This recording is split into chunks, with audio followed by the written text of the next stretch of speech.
Chapter 147. Go to CNET. Li Yundong and the others filled the Lamborghini to the brim. Because it was a small sports car, they had to climb to the back seat in the convertible state, and they also had to put down the front seat. For a moment the car was full of people. Except for Li Yundong, who was a big man, the others were all beautiful women, which made the passers-by very envious. Go to CNET. Although Zhou Qin, Feng Na, and Qing Qing were all very slim in the back seat, the small sports car was not good at carrying so many people. Zhou Qin smiled bitterly at Chao Kefi and said, "President Chao, you'd better take me to school. I'll go get the car.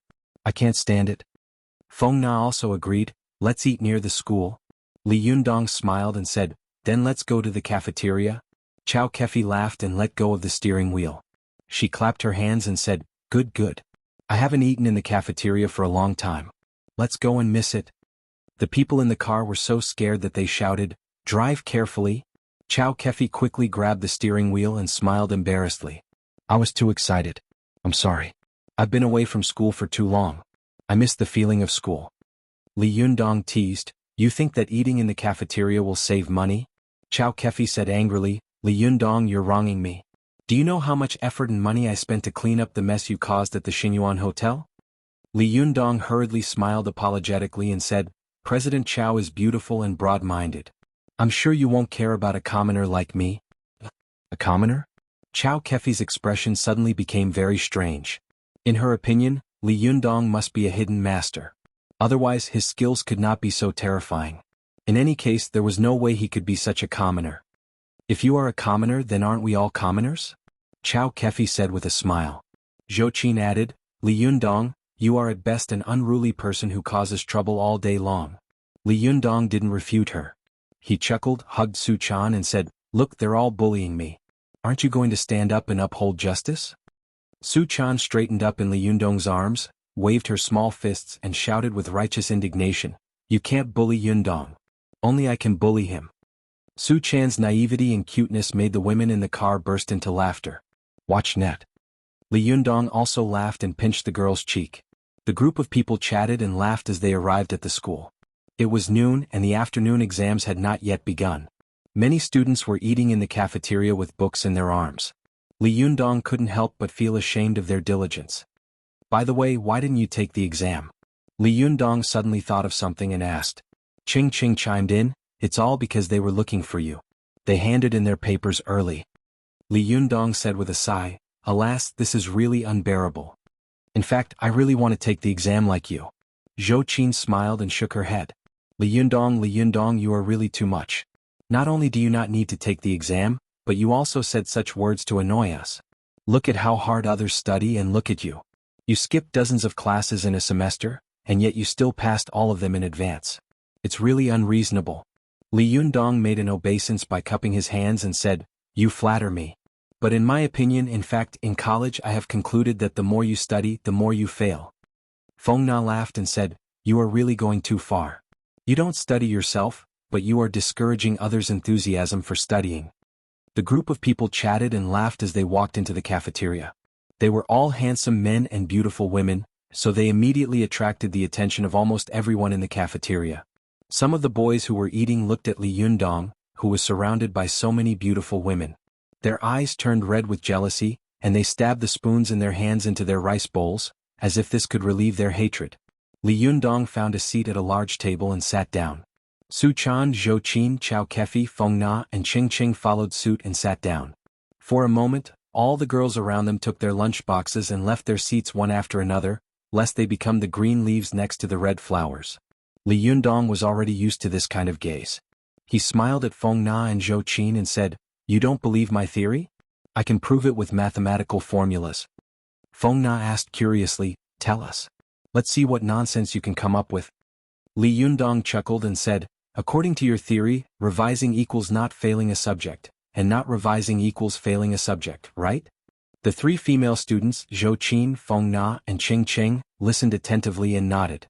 Li Yundong saw that there was a leftover plate next to him, so he picked up a pair of chopsticks, dipped the other end of the chopsticks in water and wrote on the table, "So, revising plus not revising equals not failing a subject plus failing a subject.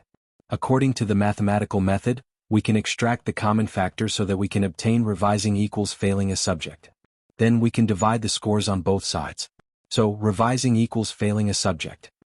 After that, Li Yundong threw the chopsticks on the table. See, this is how the truth is born. Zhou Qin burst into laughter.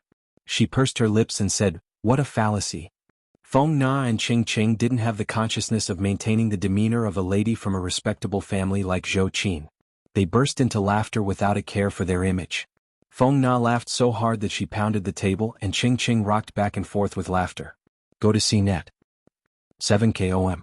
Only Su Chan was blinking her eyes, looking from one to the other. She had no idea what they were laughing about. Yundong, what are you laughing at? Su Chan tugged at Li Yundong's sleeve. Li Yundong laughed. We're laughing at our studies. Didn't you get it? Su Chan pouted. Nope. I don't think it's funny at all. Chow Kefi laughed as well. All right. Let's go get our food first. We're starving. They got up and went to get their food. Everyone in the line was handsome and beautiful, so the waiter couldn't help but give them a generous portion of their food. This caused a storm of protests from the students lining up behind them. Li Yundong, Feng Na said with a smile. If what you just said gets on the forum, I'm afraid half of the students will fail their subjects this year. You have no idea how many people in this school are your fans. So, you have to watch your words and actions. You have to be a role model. Li Yundong laughed. Role model? I'll sing a song. You can post it on the forum tonight and tell everyone to sing it twice a day. I guarantee that they won't fail their subjects. Zhou Qin couldn't help but laugh. What kind of fallacy is this? Li Yundong looked aggrieved. Why are you talking about me like that? I'm such a pure and honest young man. Look at me, I even wrote my own lyrics to encourage my classmates to pass their exams. How noble and selfless I am. You should present me with a red flag on behalf of the party and the people. Feng Na smiled and said, Don't you already have a red flag? Li Yundong was stunned for a moment. Then he clapped his hands. Yeah, give me a red flag then. Chow Kefi, who had been listening to their banter with a smile, couldn't help but burst into laughter. Greedy snakes trying to swallow elephants. Qing Qing giggled and tapped the plate in front of Li Yundong with her chopsticks. Don't talk about these useless things, she urged. Hurry up and sing a song. Right here, right now. I've never heard you sing before. Li Yundong suddenly became bashful. Do you really want to sing? Ahem. My thing is a little rough. Can you guys stand it? Zhou Qin couldn't help but blush slightly. She spat and turned her face away. For a moment, she couldn't help but think of the absurd scene in the illusion, and her body couldn't help but heat up. Chow Kefi stared at Li Yundong, her eyes sparkling. She couldn't help but speculate about the boy in front of her. Is he born to flirt with girls like this? Or is he deliberately hinting at something? Su Chan giggled and fell into Li Yundong's arms. She reached out and pinched the flesh on Li Yundong's waist. You're so shameless. Qing Qing was obviously bold and unrestrained. She giggled and said, What is it? Explain yourself. A real man doesn't need to explain. Li Yundong said seriously. All the women at the table couldn't help but giggle. One by one they said with a smile, sing quickly, we want to hear your first song. Li Yundong looked around and found that many students were looking at their table. Some of them were even taking pictures with their phones. Although Li Yundong had experienced many things that ordinary people couldn't, and his personality had become much calmer, he was still a teenager. He laughed and simply threw caution to the wind. He stood up, rolled up his sleeves and said loudly, Okay, I'll sing a song for you today. Listen carefully. From now on, I'll sing it once in the morning and once in the evening. I promise you that you'll pass the exam. After that, Li Yundong sang loudly, My home lives on the Lus Plateau. The wind blows on the slope. Whether it's Li Yuchen or Zheng Yike, they're all my brothers. My home lives on the Lus Plateau. The sun blows on the slope. Whether it's Brother Chun or Brother Zheng, please bless me and bless me. Before he finished singing, the cafeteria burst into laughter. Zhou Qin couldn't care less about her ladylike image anymore. She laughed so hard that she almost fell into the bowl in front of her. Feng Na and Qing Qing even hugged each other, laughing so hard that they were on the verge of death. Chow Kefi was also laughing so hard that she kept wiping away her tears.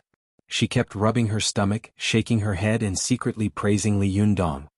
Not only does this little guy have extraordinary skills, but he also has a pure heart and treats people with sincerity. He's also so funny. How can I not like him? The only one who didn't laugh was Su Chan. She didn't know what was so funny about it, but she saw that everyone around her was laughing. It seemed that she had to laugh, so she forced a dry laugh. The girl laughed for a while, then suddenly felt very wronged. She felt that she had nothing in common with Li Yundong. What's so great about him? I want to go to this school in the future. No, that's not right. Yundong said it was a university. I want to go to this university in the future. After Li Yundong finished singing, he smiled at the students around him, who were laughing so hard that they were rocking back and forth. Do you all remember it? Among the giggling students, there were some who were thick-skinned and brave enough to shout out loudly, "Remember?" Li Yundong nodded and waved at the students in a very stylish manner. All right, remember to sing twice in the morning and twice in the evening. I promise you that you won't fail any subjects in the future. The students all agreed loudly, then turned around and started eating again. However, their laughter and conversation couldn't stop talking about Li Yundong, who had just sung passionately. No one knew why a youth who was usually low-key and ordinary would suddenly become an influential figure who would be the center of attention no matter where he went. But at this time, no one was going to look back on this matter. They were more interested in what kind of wonderful conversation topic Li Yundong had brought them. Even Li Yundong himself didn't know that this song, "Believe in Brother Chun, Believe in Brother Zheng, Don't Fail Subjects," had quickly become popular throughout Tiannan University and became the unofficial school song. It was sung all year round when it came to exams. After greeting the students around him with a smile, Li Yundong sat down. Feng Na fell into Qing Cheng's arms with a smile on her face. She panted and said, "Li Yundong, stop it. My intestines are going to break from laughing. Are you going to let me eat or not?" Li Yundong said innocently, "It's not that I want to play. You guys asked me to sing." Zhou Qin was about to say something when she suddenly heard a weak voice next to her. "Li Yundong, hello. Can we sit down here?" The table of handsome men and beautiful women turned their heads in unison and looked in the direction of the voice. Li Yundong took a look and saw two girls standing in front of the table. They were beautiful and looked exactly the same. Their clothes were the same, but the headbands on their heads were different. One was wearing a red headband and the other was wearing a blue headband. They were the beautiful sisters Deng Yu and Deng Jiao, whom he had met before. /om/ Chapter 148. Go to Watch Network. It wasn't easy to see beautiful sisters who looked exactly the same.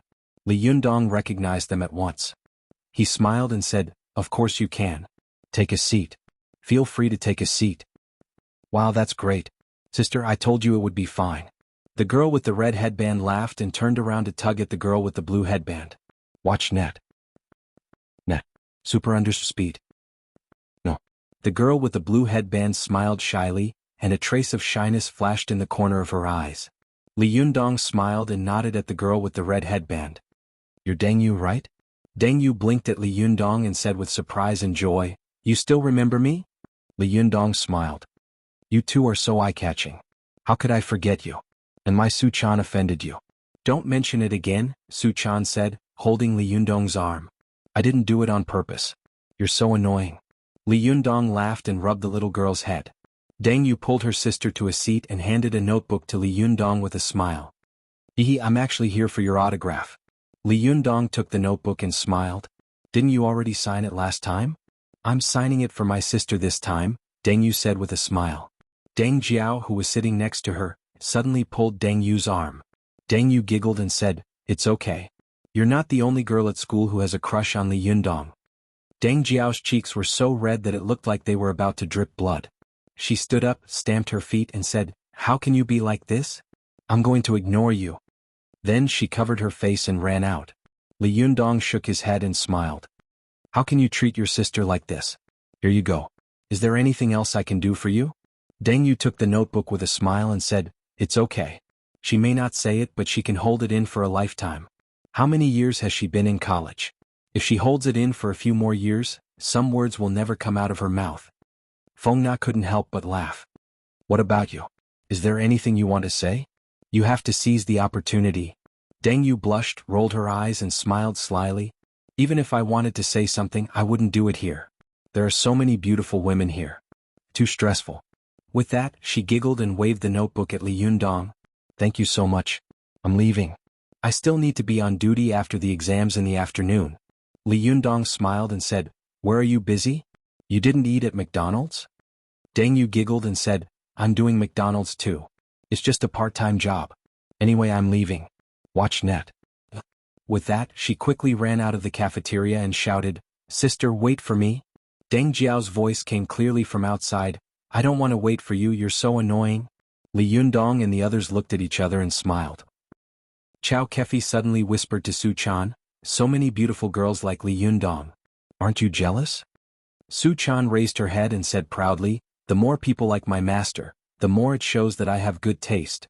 Li Yundong laughed and put his arms around Su Chan's waist. Nonsense, no matter how good your taste is, you can't compare to mine. I picked the most beautiful little fairy in the world. Su Chan beamed with joy and asked proudly, who is it? Li Yundong tapped the little girl's nose and said, of course it's you, little fairy. Su Chan giggled without a nose or eyes. The young couple acted as if there was no one else around, but Zhou Qin and the others had to suffer. They all lowered their heads and pretended to eat, but in their hearts they were secretly sad. After dinner, Li Yundong asked Chao Kefi, is the banquet you mentioned today? Chao Kefi smiled and said, yes, we'll leave in a while. Li Yundong pointed at Su Chan and said, that's not a problem, but I have to take her with me. I won't go anywhere without her. Chao Kefi frowned in her heart, but she was shrewd and didn't show it. She just smiled and said, aren't you two a little too affectionate? Let's go together. It doesn't matter. Let's go. Li Yundong turned to look at Zhou Qin, Feng Na, and Cheng Cheng. What about you guys? What are you going to do later? Coincidentally, as soon as Li Yundong finished speaking, Zhou Qin's cell phone rang.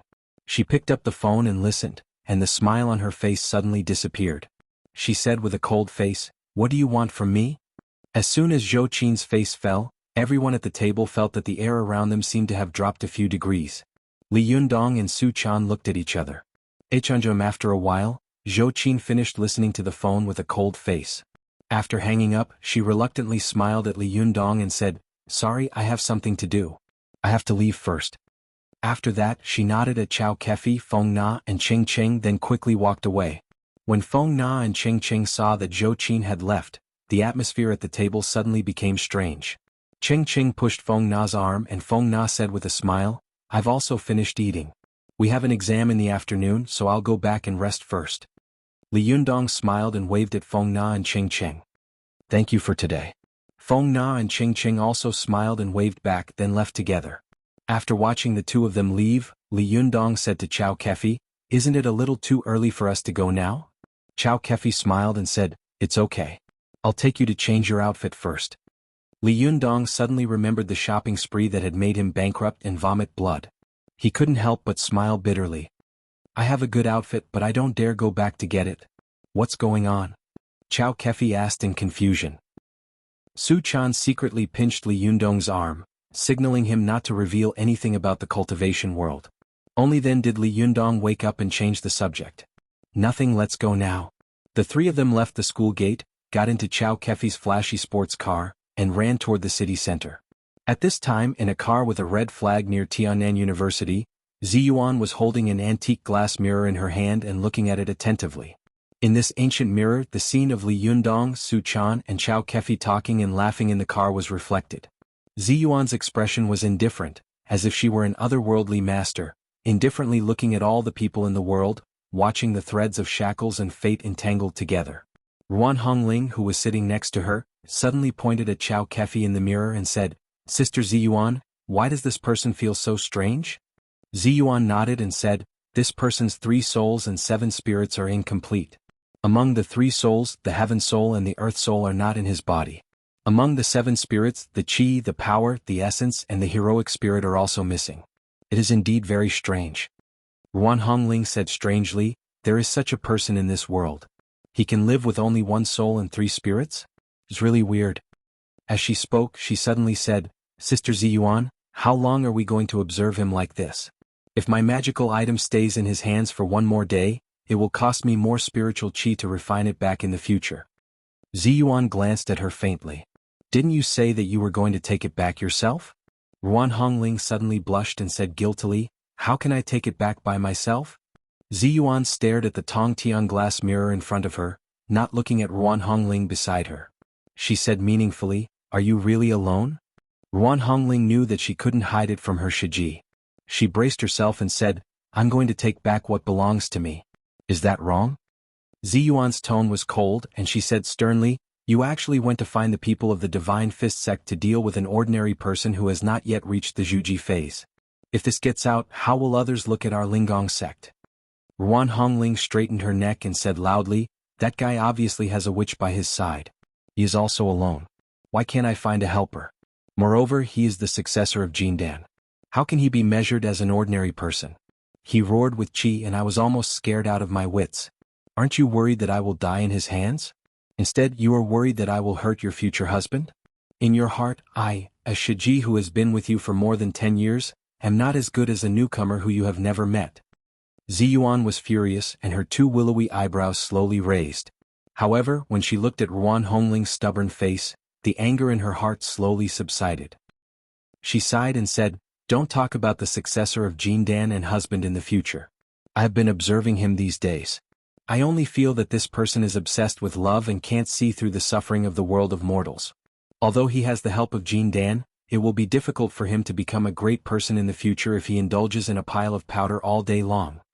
Ruan Hongling was overjoyed and echoed loudly, yes, yes, what future can a pervert like him have? Sister Ziyuan, don't observe him anymore. We have observed him for long enough, and we have seen him clearly enough.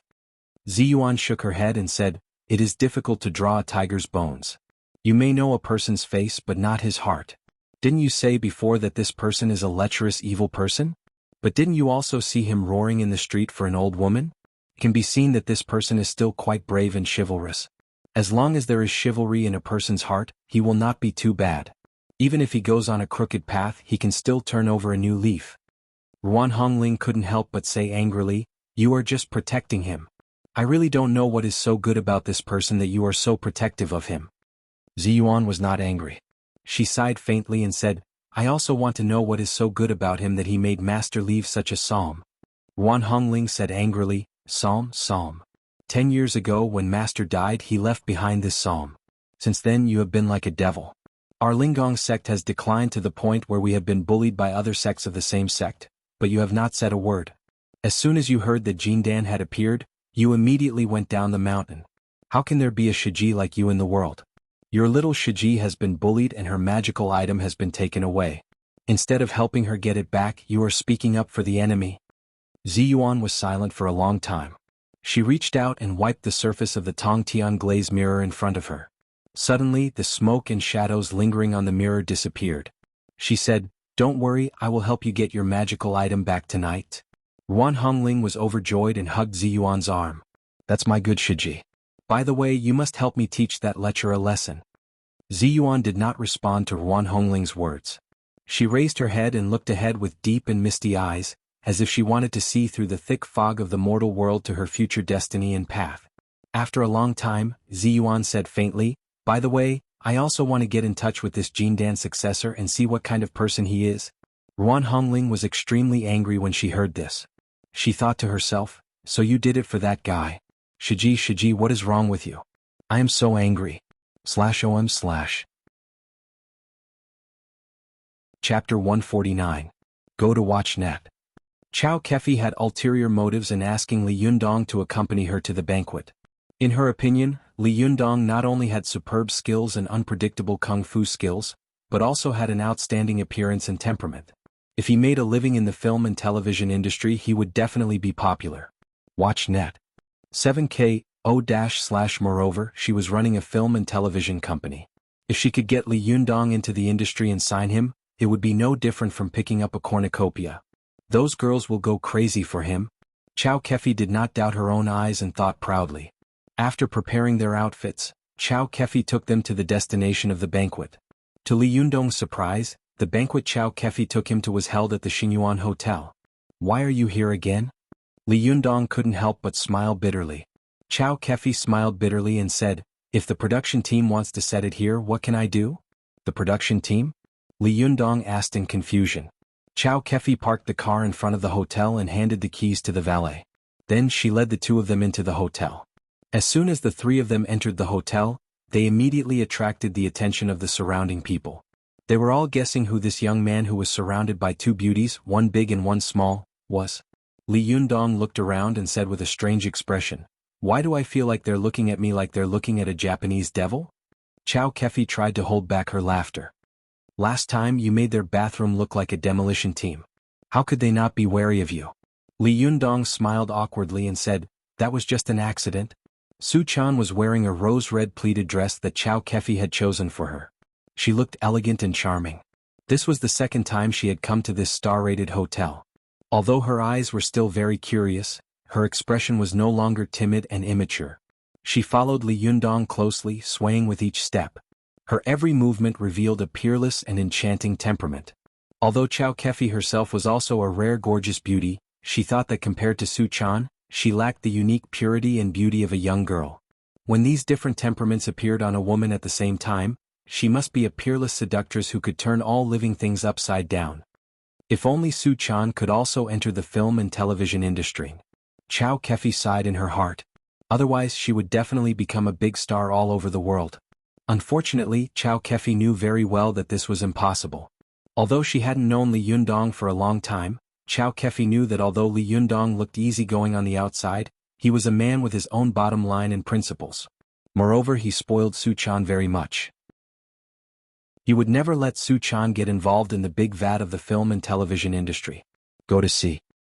If Li Yundong only entered this industry on his own, it would be fine.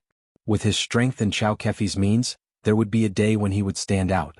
But if Su Chan entered this industry, it would definitely attract the coveting of all parties. Which man wouldn't want to have Su Chan for himself? All kinds of thoughts flashed through Chow Kefi's mind. She patted Li Yundong on the shoulder and pointed to a large banquet hall on the west side of the hall. Hey, over there. Li Yundong looked over and saw a red and black sign at the entrance of the large banquet hall. Sword Rain Jianghu Kickoff Celebration Ceremony. Don't tell me you put this up for auction? Li Yundong asked with a smile.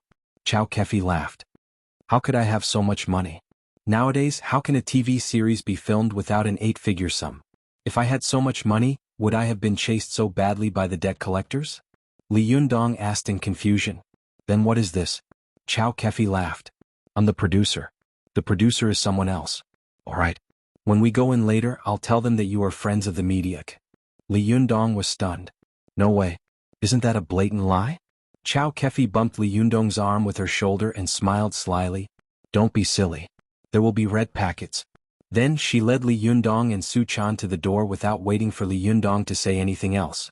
A middle-aged man in his 40s with a crew cut stood at the door. As soon as he saw Chow Kefi, he laughed enthusiastically. Yo, President Chow, you're early. Chow Kefi was wearing a black evening gown. Her long skirt touched the ground with a low-cut V-shape. A sparkling gemstone necklace hung on her chest, making her look noble, elegant, sexy, and charming. Chow Kefi laughed. President Wang is welcoming us personally? How rare. The middle-aged man called President Wang looked at Li Yundong and Su Chan and asked with a smile, Who are these two handsome men and beautiful women? Don't tell me they are newcomers from your company? They are of good quality. Chow Kefi covered her mouth and laughed. How could I have the luck to sign such good quality newcomers? They are friends of the media. Go to Kanban. President Wang immediately took out 2 red packets and stuffed them into Li Yundong and Su Chan's hands. He smiled and said, Oh, so you are friends from the media. Sorry for not recognizing you. Please come in. Thanks to Chow Kefi's reminder, Li Yundong had a rough idea of what was going to happen. He accepted the red envelope without batting an eyelid. Su Chan, on the other hand, blinked and stared at the red envelope, not knowing what it meant. Li Yundong quickly cleared his throat and accepted the red packet on Su Chan's behalf. Then he smiled at President Wang. Sorry, she is a new intern. She doesn't know the rules. President Wang laughed and waved his hand. It's okay. Please come in. After watching the two of them enter the hall, he turned his head suspiciously and thought to himself, Which media do you work for? Why do you have such outstanding looks and temperament? I've never seen you before, but I've never seen you before. However, Co. Wang had never expected that Chow Kefi would fabricate the identities of these two people. The 3 of them walked into the banquet hall. Chow Kefi smiled and praised them. Not bad. You have a bright future ahead of you. Aren't you afraid that they will ask us for our press credentials? Li Yuntsong said with a smile. Chow Kefi chuckled and said, I still have some feelings in this line of work. They won't ask. Hey, you guys stay here and eat. I'll go say hello to a few friends. As she spoke, she greeted a few well-dressed people not far away, then smiled apologetically at Li Yundong and Su Chan, and walked over to them. Li Yundong looked around and felt that the hall was resplendent. Under his feet was the dark black marble floor, polished with a layer of shining wax. Above his head was a huge golden chandelier, magnificent and dazzling. There were about 100 people in the hall, and there was a banner hanging at the front of the stage. On the banner, there was a huge poster of Sword Rain World's launch ceremony, and behind the banner was a huge Sword Rain World poster. There were all kinds of well-dressed men and women in the hall, and some waiters with wine trays were shuttling back and forth. Since he had already had the experience of attending such a banquet, he naturally asked for a glass of soda from a waiter passing by. He sipped it while observing the situation around him. Su Chan, on the other hand, couldn't help but stare at the various fruits and delicacies placed on the rectangular main dining table. She looked like she really wanted to feast on them. Li Yundong noticed that Su Chan was getting restless. He quickly pulled Su Chan over and scolded her. "Are you going to stack a pagoda like last time?" Su Chan pouted. "Can't I just eat a little bit?" Li Yundong laughed. "When did you only eat a little bit? I think you can finish all the food on this table by yourself." Su Chan's eyes lit up. "Can I finish all the food on this table?" Li Yundong rubbed his temples helplessly. "I was defeated by you." "Of course not." Su Chan looked at Li Yundong pitifully. "I can only look but not eat? Wouldn't I die of cravings?" Li Yundong scolded her with a smile. "Look at you. You can't eat anything on this table. Haven't you lost enough face last time?" Su Chan snorted. "What's the point of putting it on the table if it can't be eaten? You're so annoying." Li Yundong moved closer to Su Chan and smiled mysteriously. "Just bear with it. I'll treat you to something delicious when we get back." As he said this, he took out 2 red envelopes, rubbed them together, and laughed. "We have money." Su Chan's eyes lit up. She grabbed Li Yundong's arm and shook it hard. "Open it. Open it." Ever since Li Yundong had gone bankrupt, their lives had been going from bad to worse. They were short of money. Suddenly seeing that they had money, Su Chan immediately smiled. Li Yundong was just about to open the red envelope to take a look when he heard a strange man's voice coming from behind him. "Hey, isn't this the legendary Master Tan Shui mentioned?" Li Yundong turned around and saw a young, handsome man standing together with a fashionably dressed beautiful woman. They were looking him up and down. "You are?" Li Yundong asked, puzzled. The handsome young man was wearing a pure white suit. He was 185 meters tall, nearly half a head taller than Li Yundong. Although he was tall and had an extraordinary temperament, when he stood in front of Li Yundong, he immediately felt dwarfed. It was as if he had to look up at the young man who was even shorter than him. The handsome young man had been listening to Tan Shui's gossip. She had seen the horrifying fight between Li Yundong and Lin Youfa in the bathroom last time. He had always scoffed at the incident. Everyone in the circle knows that Tan Shui is a big mouth, right? It's good enough that even 10% of what she says can be trusted. Tan Shui. The handsome young man looked Li Yundong up and down. The loathing and rejection of the same sex made him subconsciously belittle and look down on Li Yundong. He turned around and waved at Tan Shui. "Is this the guy you're talking about?" Tan Shui and Li Yundong had a bit of a dirty relationship. She had always thought that Li Yundong was a pretty boy kept by Chow Kefi and only knew how to act cool and pretentious. But after seeing Li Yundong's terrifying skills with her own eyes, she realized that he was not a pretentious boy, but a pretentious hero. Although Tan Shui was still a little embarrassed to see Li Yundong, her tone was full of surprise and admiration when she talked about him behind his back. Standing in front of Tan Shui was Zhang Guojing and another young man with a crew cut and wearing a red tang suit. Tan Shui was wearing a beautiful cheongsam, looking sexy and attractive. She greeted Li Yundong a little unnaturally. Despite the previous conflict, Li Yundong still nodded politely to her. When Zhang Guojing saw Li Yundong, his eyes were full of fear as if he had seen a big devil. He avoided Li Yundong's eyes and didn't dare to greet Li Yundong. However, the young man in the red tang suit standing in front of Tan Shui came up. He looked at Li Yundong with a pair of bright eyes, then cupped his hands and said, "I'm Sherneng, a disciple of the Northern Shaolin Temple, the successor of the Iron Palm. I heard that your kung fu is good. I wonder which sect do you practice?" Li Yundong noticed that although the young man was not tall, only 1.7 meters, his temples were high and his arms were abnormally thick.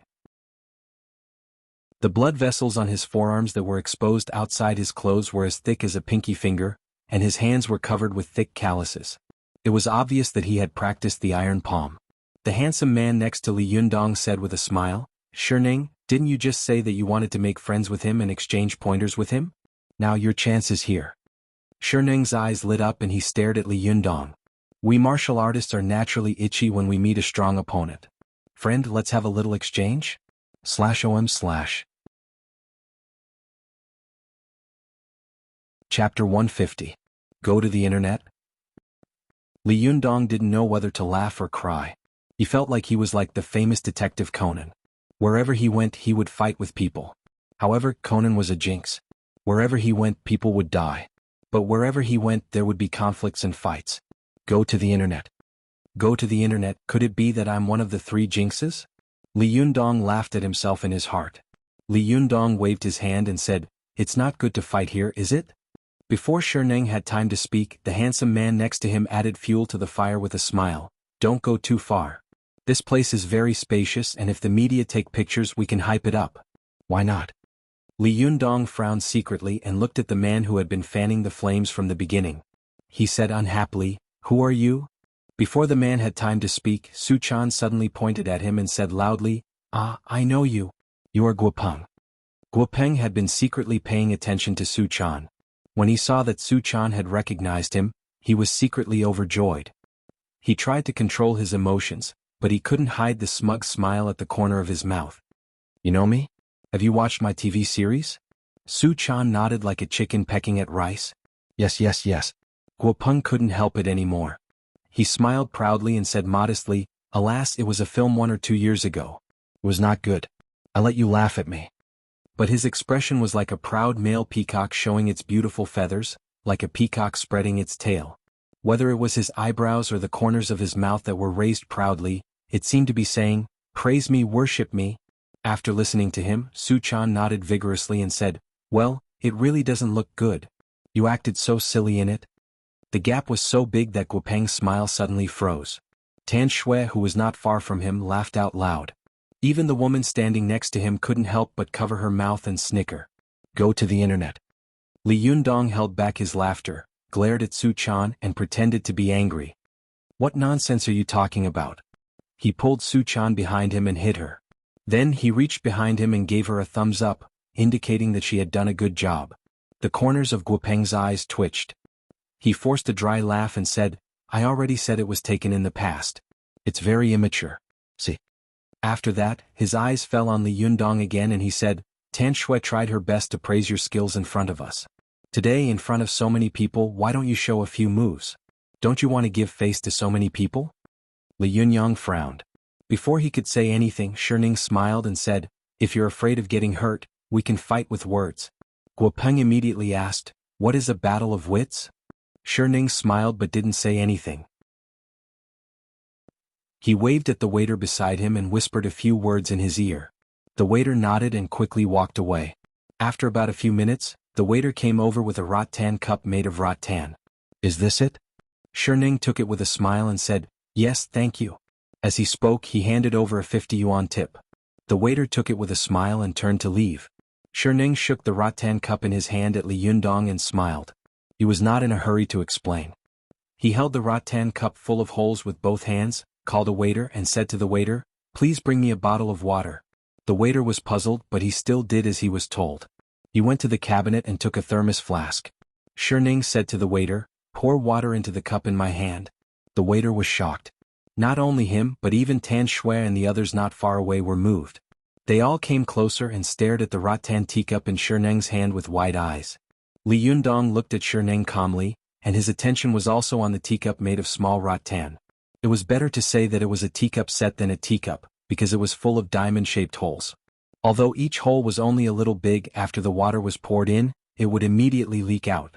It didn't look like a cup of water at all, but more like a teacup set for holding teacups. Look. Sherneng actually said that he wanted to pour water into this teacup set?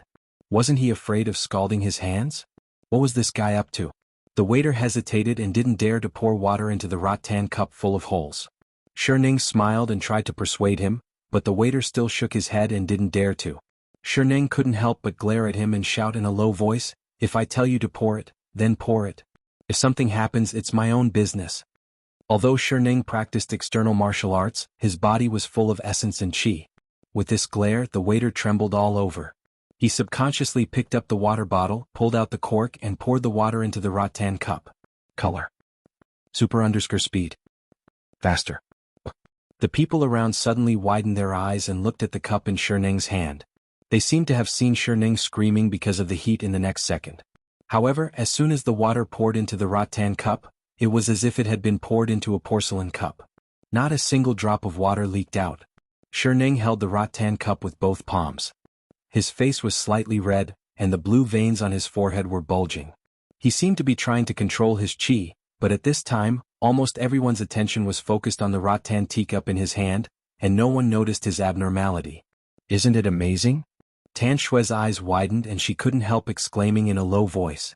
The waiter who poured the water was even more shocked. He looked at Sherneng as if he was looking at a god. He couldn't understand why the water poured into the cup full of holes, but it didn't leak at all. Li Yundong couldn't help being stunned, but soon Su Chan behind him snorted and whispered, "It's just a little trick. Don't be surprised." Li Yundong tilted his head slightly and asked in confusion, "How did he do it?" Su Chan wrote a word on Li Yundong's back with her finger. Qi. It suddenly dawned on Li Yundong that Sherneng had used the qi in his body to seal the small holes around the rattan cup. In addition, the water itself had tension. As long as a person with a slightly stronger qi came out, they could seal the water in the rattan cup so that it wouldn't leak out. Seeing that Li Yundong had understood, Su Chan giggled and said, "You can do it too. You don't even need this rattan cup. With your powerful Jindan Jinqi, it's enough to protect this invisible water." Li Yundong was shocked. He turned his head and asked, "Can I do it without this cup?" Su Chan nodded and snorted. "Of course you can. This kind of thing is like a shintong in the eyes of others, but for us cultivators, it's just a basic skill. Yundong, how dare they look down on you? Teach them a lesson." Before Li Yundong had time to ask Su Chan what to do, he heard Guoping say to him, "See? This is real kung fu." Zhang Guojing, Tan Shui, and the others nodded one after another. They stared at the cup in Sherneng's hand, as if they were waiting to see when a drop of water would leak out. It was more like they were waiting to see if Sherneng would feel hot. But in fact, the boiling water looked hot, as if it could burn off a piece of skin if it touched a person's body. However, Sherneng's palm was full of thick calluses, which were dead skin without any feeling. Naturally, he was not afraid of the temperature of the boiling water. At this time, Li Yundong had fully understood the trick, so he didn't feel that there were many magical and mysterious places in it. Seeing that Li Yundong's face was full of disapproval, Guopeng added fuel to the fire with a smile. "Master, how about you show us a few moves?" Sherneng showed his skills. Seeing the people around him exclaim in surprise, he couldn't help but feel proud. In his opinion, he had practiced martial arts for more than 10 years since he was a child to have such kung fu. The boy in front of him looked much younger than him, so he probably didn't know any real kung fu. Without waiting for Li Yundong to agree, he handed the cup in his hand to Li Yundong and said with a smile, "Why don't you give it a try?" Li Yundong was inexperienced and arrogant. He sneered in his heart. "Let's give it a try. What's so great about it?" As soon as he stretched out his hand, Guopeng passed by a waiter. Suddenly he rolled his eyes and pretended to be hit. With a cry he bumped into Sherneng. At this time, Sherneng's whole body was protecting the cup between his hands. With such a collision, his whole body's qi suddenly scattered. The rattan teacup in his hand also tilted, and the boiling water splashed toward Li Yundong with a splash. "Be careful. Watch out." There were a few exclamations around. The moment Sherneng's body tilted, Li Yundong keenly felt an uneasy sense of crisis. Although it was not very strong, it still made him nervous and vigilant. As soon as the boiling water splashed out of the cup, Li Yundong immediately lowered his waist. With a twist of his wrist, he patted the base of the rattan teacup with his palm. The teacup immediately flew out of Sherneng's hands and drew an arc in the air. Li Yundong's other hand quickly released a large amount of vigorous jinqi, firmly controlling the splashing water. He wiped his hand in the air, and as if there was a magnet in his palm, he quickly gathered all the water droplets splashing in the air into his palm. They condensed and did not dissipate like a water ball. Just as he gathered the splashed water droplets, the rattan teacup flying in the air fell in front of Li Yundong's eyes. Li Yundong saw it accurately. He stuffed the water ball in his hand into the rattan teacup and held it with the palm of his other hand. The splashed water from the rattan teacup returned to the teacup, and the rattan teacup stopped firmly in Li Yundong's palm. The Jindan primordial qi in Li Yundong's body was more than 10 times or dozens of times stronger than Sherneng's. As soon as he released his jinqi, all the small holes in the rattan teacup were filled with qi, as if it was covered with a glass cover, and not a single drop of water could leak out. Li Yundong felt that it was interesting enough to control the teacup with the jinqi released by one hand. He suddenly thought of something and used one finger to push the bottom of the teacup, releasing the qi of his whole body through one finger. Just now, everyone saw that Guopeng, Sherneng, and Li Yundong seemed to be shooting a well-directed action film. Li Yundong's movements were so fast that they were all dazzled. By the time they reacted, Li Yundong had already used one finger to hold the teacup and looked at them with a smile on his face. Sherneng covered the teacup with both hands so that the water in it would not leak out. In the eyes of Tan Shui, Guopeng, Zhang Guojing, and the others, this was already very magical, but Li Yundong's performance just now was even more exaggerated. Even a blind person could see the difficulty of covering the teacup with two palms and one finger under the teacup. The surrounding people were stunned and exclaimed in shock, "Holiest T, it can't be? A magic show? Nonsense, this is real kung fu." Sherneng was also shocked. He had never seen such kung fu. Sherneng stared at Li Yundong with wide eyes and said in horror in his heart, "This man is so young. I didn't expect that his qi refining had already reached the peak." Li Yundong smiled slightly, glanced at Guopeng and then said to Sherneng, "Wen Duan? You can't do it." Tan Shui, who was standing to one side, shook her head secretly when she heard this. She muttered in horror and admiration, as expected of a pretentious hero. Where did this freak come from? C/OM/.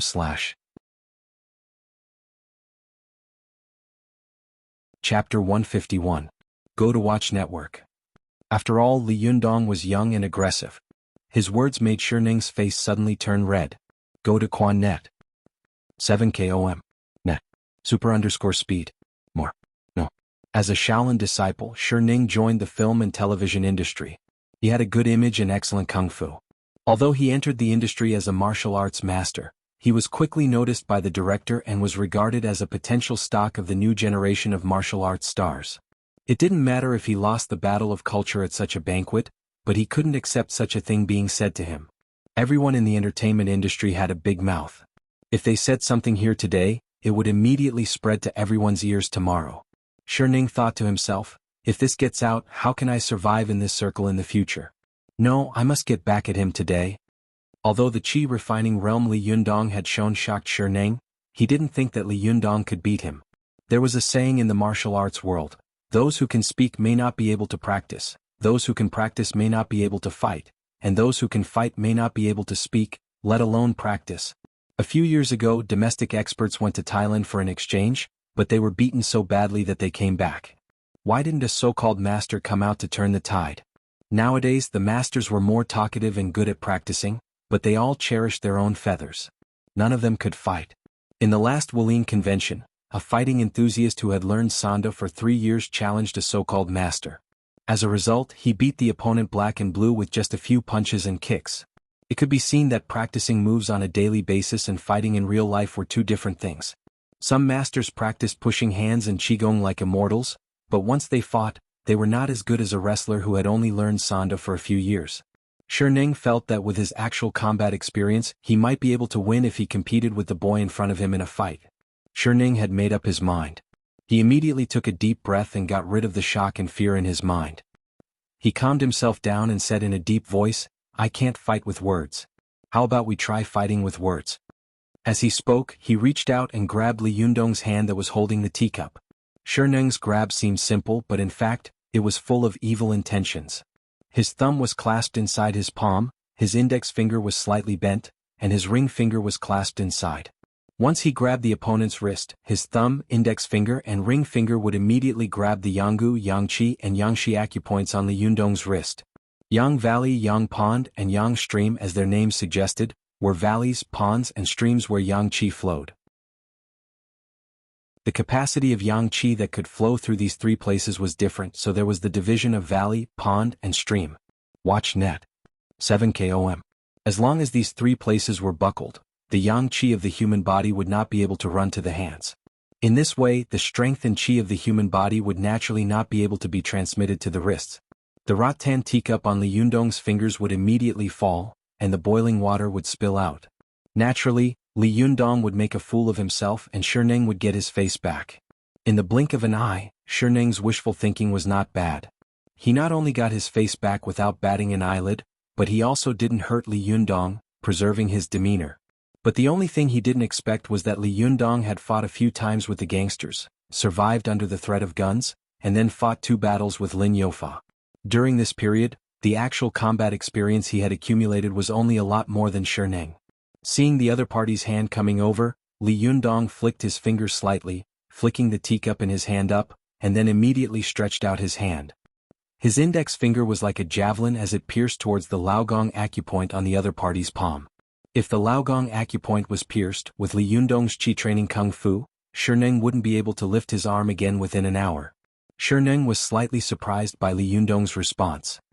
He quickly turned his clasp into a claw, and his hand suddenly changed from a soft hidden force to a strong and powerful eagle claw. His 5 fingers were like iron hooks as they grabbed towards Li Yundong's finger. If he grabbed it this time, Sherneng would use a little more force and Li Yundong's finger would definitely be broken with a crack. However, Li Yundong seemed to have predicted what the other party was going to do. Almost at the same time, he also flipped his palm, and his 5 fingers touched the other party's 5 fingers. This happened so quickly that Sherneng didn't even have time to react before the 5 fingers of the 2 men collided. Li Yundong's body had been recreated by the Jin Dan. He had jumped down from the 4th floor with a living person in his arms, but he was still fine. Could be seen how strong his body was. His hands looked white and gentle, but as soon as he ran his qi, his 5 fingers seemed to have swelled up in an instant. They were as strong and hard as steel bars. With a cautious sound, the sound of bones breaking came from Sherneng's finger. Go to CNET. 7K, O-/ at this time, the teacup that Li Yundong had bounced up fell down. He held it with his palm and turned his wrist. A soft force arose spontaneously, and the teacup began to spin in his palm. Li Yundong lifted his finger and held the teacup on the tip of his finger like juggling. Still, not a drop of water spilled. The moment the 2 of them fought, it was only a few seconds. Sherneng suffered a big loss, and his finger bones were broken by Li Yundong. However, he was tough and didn't show any expression of pain. He just looked at Li Yundong with a wooden face and fear in his eyes. How is this possible? Sherneng shouted in his heart in horror, even my master doesn't dare to touch my fingers. Looking at the whole Chinese martial arts world, there are not many masters who can break the bones of my fingers. Sherneng had practiced both the iron palm and the eagle claw kung fu. The kung fu of his hands was no small matter. He could crush a glass cup with his hands, and he could do 2-finger zen with his fingers. He could also break a 10-centimeter thick wooden board with 1 finger. Even if others hit his fingers with a wooden stick, they might not be able to hurt him at all. But even so, he was still hit by Li Yundong and his bones were broken. It was like a running sports car had crashed into a train. At this time, the fight between Li Yundong and Sherneng had attracted the attention of many people at the banquet. Many guests watched Li Yundong's acrobatic performance and applauded one after another. They didn't know the knowledge and killing intent hidden in the fight between Li Yundong and Sherneng, and they didn't know how terrifying this young and handsome man was in Sherneng's heart. This man is so young but his kung fu is so powerful. I really don't know which sect of kung fu he practices, and which famous teacher taught him. Sherneng lowered his arms, using the sleeves of his tang suit to cover his slightly trembling fingers. Li Yundong was well aware of Sherneng's seemingly casual attacks just now, but in fact they were merciless. He glanced at Sherneng and said lightly, "How about it? Are you convinced? You can't fight with words and you can't fight with martial arts either." After that, Li Yundong turned his head and looked at Guo Peng, who had an unnatural expression on his face. He said sarcastically, "Now you know if I have real kung fu or not. Or do you want to try it yourself?" Guo Peng's face was ugly and his lips were wriggling. No one knew what he was saying. Tan Shui smiled and came to smooth things over. She took the initiative to lean against Li Yundong's side and threw herself into his arms. She giggled and said, "Handsome, you are really powerful. I really don't know how you practice kung fu at such a young age. Do you have time to teach me?" As she spoke, her snow-white thigh, which was exposed from the slit in the cheongsam, rubbed against Li Yundong's leg intentionally or unintentionally. Chow Kefi, who was not far away, had been paying attention to Li Yundong's movements. She saw that there was some conflict between Li Yundong and Sherneng, but she didn't stop it. In her opinion, this was more conducive to promoting Li Yundong. Sure enough, the director who was chatting with her also noticed the conflict between Li Yundong and Sherneng. Director Zhang, who was a little famous in the circle, laughed and said, "The little friend you brought seems to have a little friction with Sherneng." Chow Kefi smiled and said, He's a young man. It's normal. While the two of them were talking, Li Yundong had already defeated Shining twice. His amazing performance left the director tongue-tied for a long time. After a while, he slapped his thigh and said regretfully, "Why wasn't there a camera just now?" After that, he said to Chow Kefi excitedly, "Who is this young man? What's his name? If he comes to our crew, I'll tailor-make a role for him. I'll make sure he'll be famous." Chow Kefi was secretly overjoyed. She smiled reservedly and said, "Director Zhang, don't get excited, don't get excited. He can't run away." Only then did Director Zhang realize that he had lost his composure. He took a sip of wine and used the action of drinking to hide his emotions, but his eyes were still fixed on Li Yundong, as if he was looking at a peerless treasure. At this time, the guests who had noticed Li Yundong also whispered to each other, "Who is this? He's very handsome. Yes, he looks like he knows some kung fu. He looks very strong. He doesn't just look strong. He's obviously very strong." Li Yundong didn't know that these people around him were pointing at him and talking about him. He awkwardly dodged Tan Shue's harassment, and when he took a step back, he happened to bump into the girl. Su Chan poked her head out from behind Li Yundong and said coquettishly, "You stepped on me?" As soon as Su Chan's beautiful face was revealed, Tan Shui was immediately shocked. In front of Su Chan, a peerless genius, except for top beauties like Zhou Qin and Chow Kefi who could barely compete with her, the girl's outstanding beauty and unique temperament were enough to defeat all opponents, even if the other party was a film and television star with the title of Screen Fairy. Li Yundong took the opportunity to turn his head and get rid of Tan Shue's harassment. He turned back and pinched the girl's nose. "I didn't do it on purpose. I'm sorry." The girl made a face at Li Yundong, wrinkled her little nose and smiled coquettishly. "I'm hungry." Li Yundong turned around and smiled at Tan Shui. "Excuse me," he said. "I'm going to accompany my girlfriend to eat something." Tan Shue's heart skipped a beat. Such a beautiful girl as his girlfriend. Tan Shui gave Li Yundong a sheepish smile, then watched as the two of them left, chatting and laughing as if nothing had happened between them. At that moment, Tan Shui felt a deep sense of inferiority. She looked at the girl's pure eyes and suddenly felt dirty for no reason at all. Li Yundong and Su Chan stood in front of the rectangular main dining table, chatting and laughing as they ate desserts. Suddenly, a familiar figure flashed in Su Chan's line of sight. "Hey, isn't that Zhou Qin?" Su Chan pointed at a girl who was standing outside the hall gracefully. Li Yundong looked in the direction of her finger and saw Zhou Qin and Ding Nan leaning against each other intimately. Ding Nan seemed to be whispering something to Zhou Qin, and the two of them slowly walked toward the elevator of the building. "Huh? Didn't the two of them have a falling out?" Li Yundong asked in confusion. "Maybe they made up," Su Chan said disapprovingly. A bad feeling flashed through Li Yundong's mind. He was just about to go up and say hello when he suddenly felt a pat on his shoulder. Li Yundong turned his head and saw a girl looking at him with a sweet smile. Her eyes were wide and her face was full of surprise. "It's you?" Li Yundong laughed in surprise. "What are you doing here, /OM/?"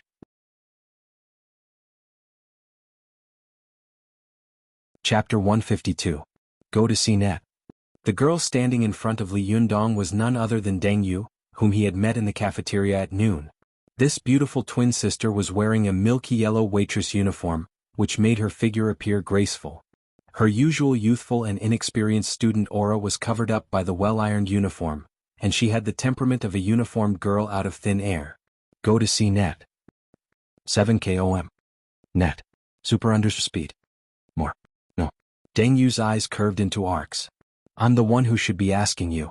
Why are you here?" Li Yundong laughed and pointed at Chow Kefi who was not far away.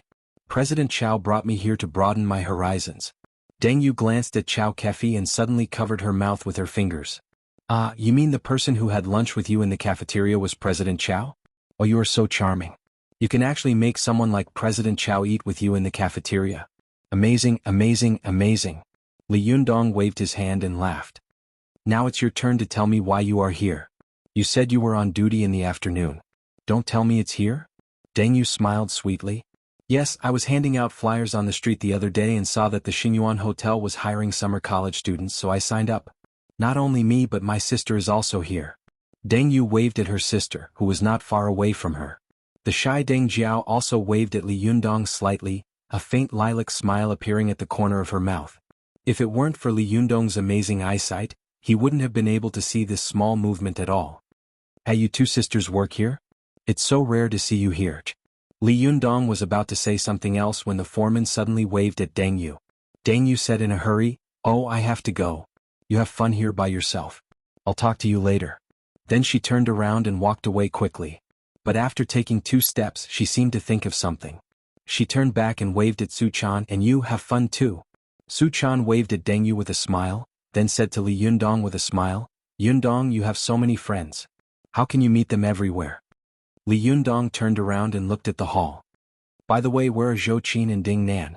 But at this time, Zhou Qin and Ding Nan were nowhere to be seen in the hall. "Maybe they've already left," Su-chan said, smacking her lips as she ate the dessert. Li Yundong frowned. He always felt that something was wrong, but he couldn't tell what was wrong. He thought for a while, shook his head and put this matter aside for the time being. "Alas, Zhou Qin, you know that I hate you to death. Why did you still drink that drink?" Inside the elevator, Ding Nan supported Zhou Qin, who was on the verge of collapse, and sighed. Although she felt that she was sweating all over and had a strong sense of guilt, she was also supported by a strong sense of excitement.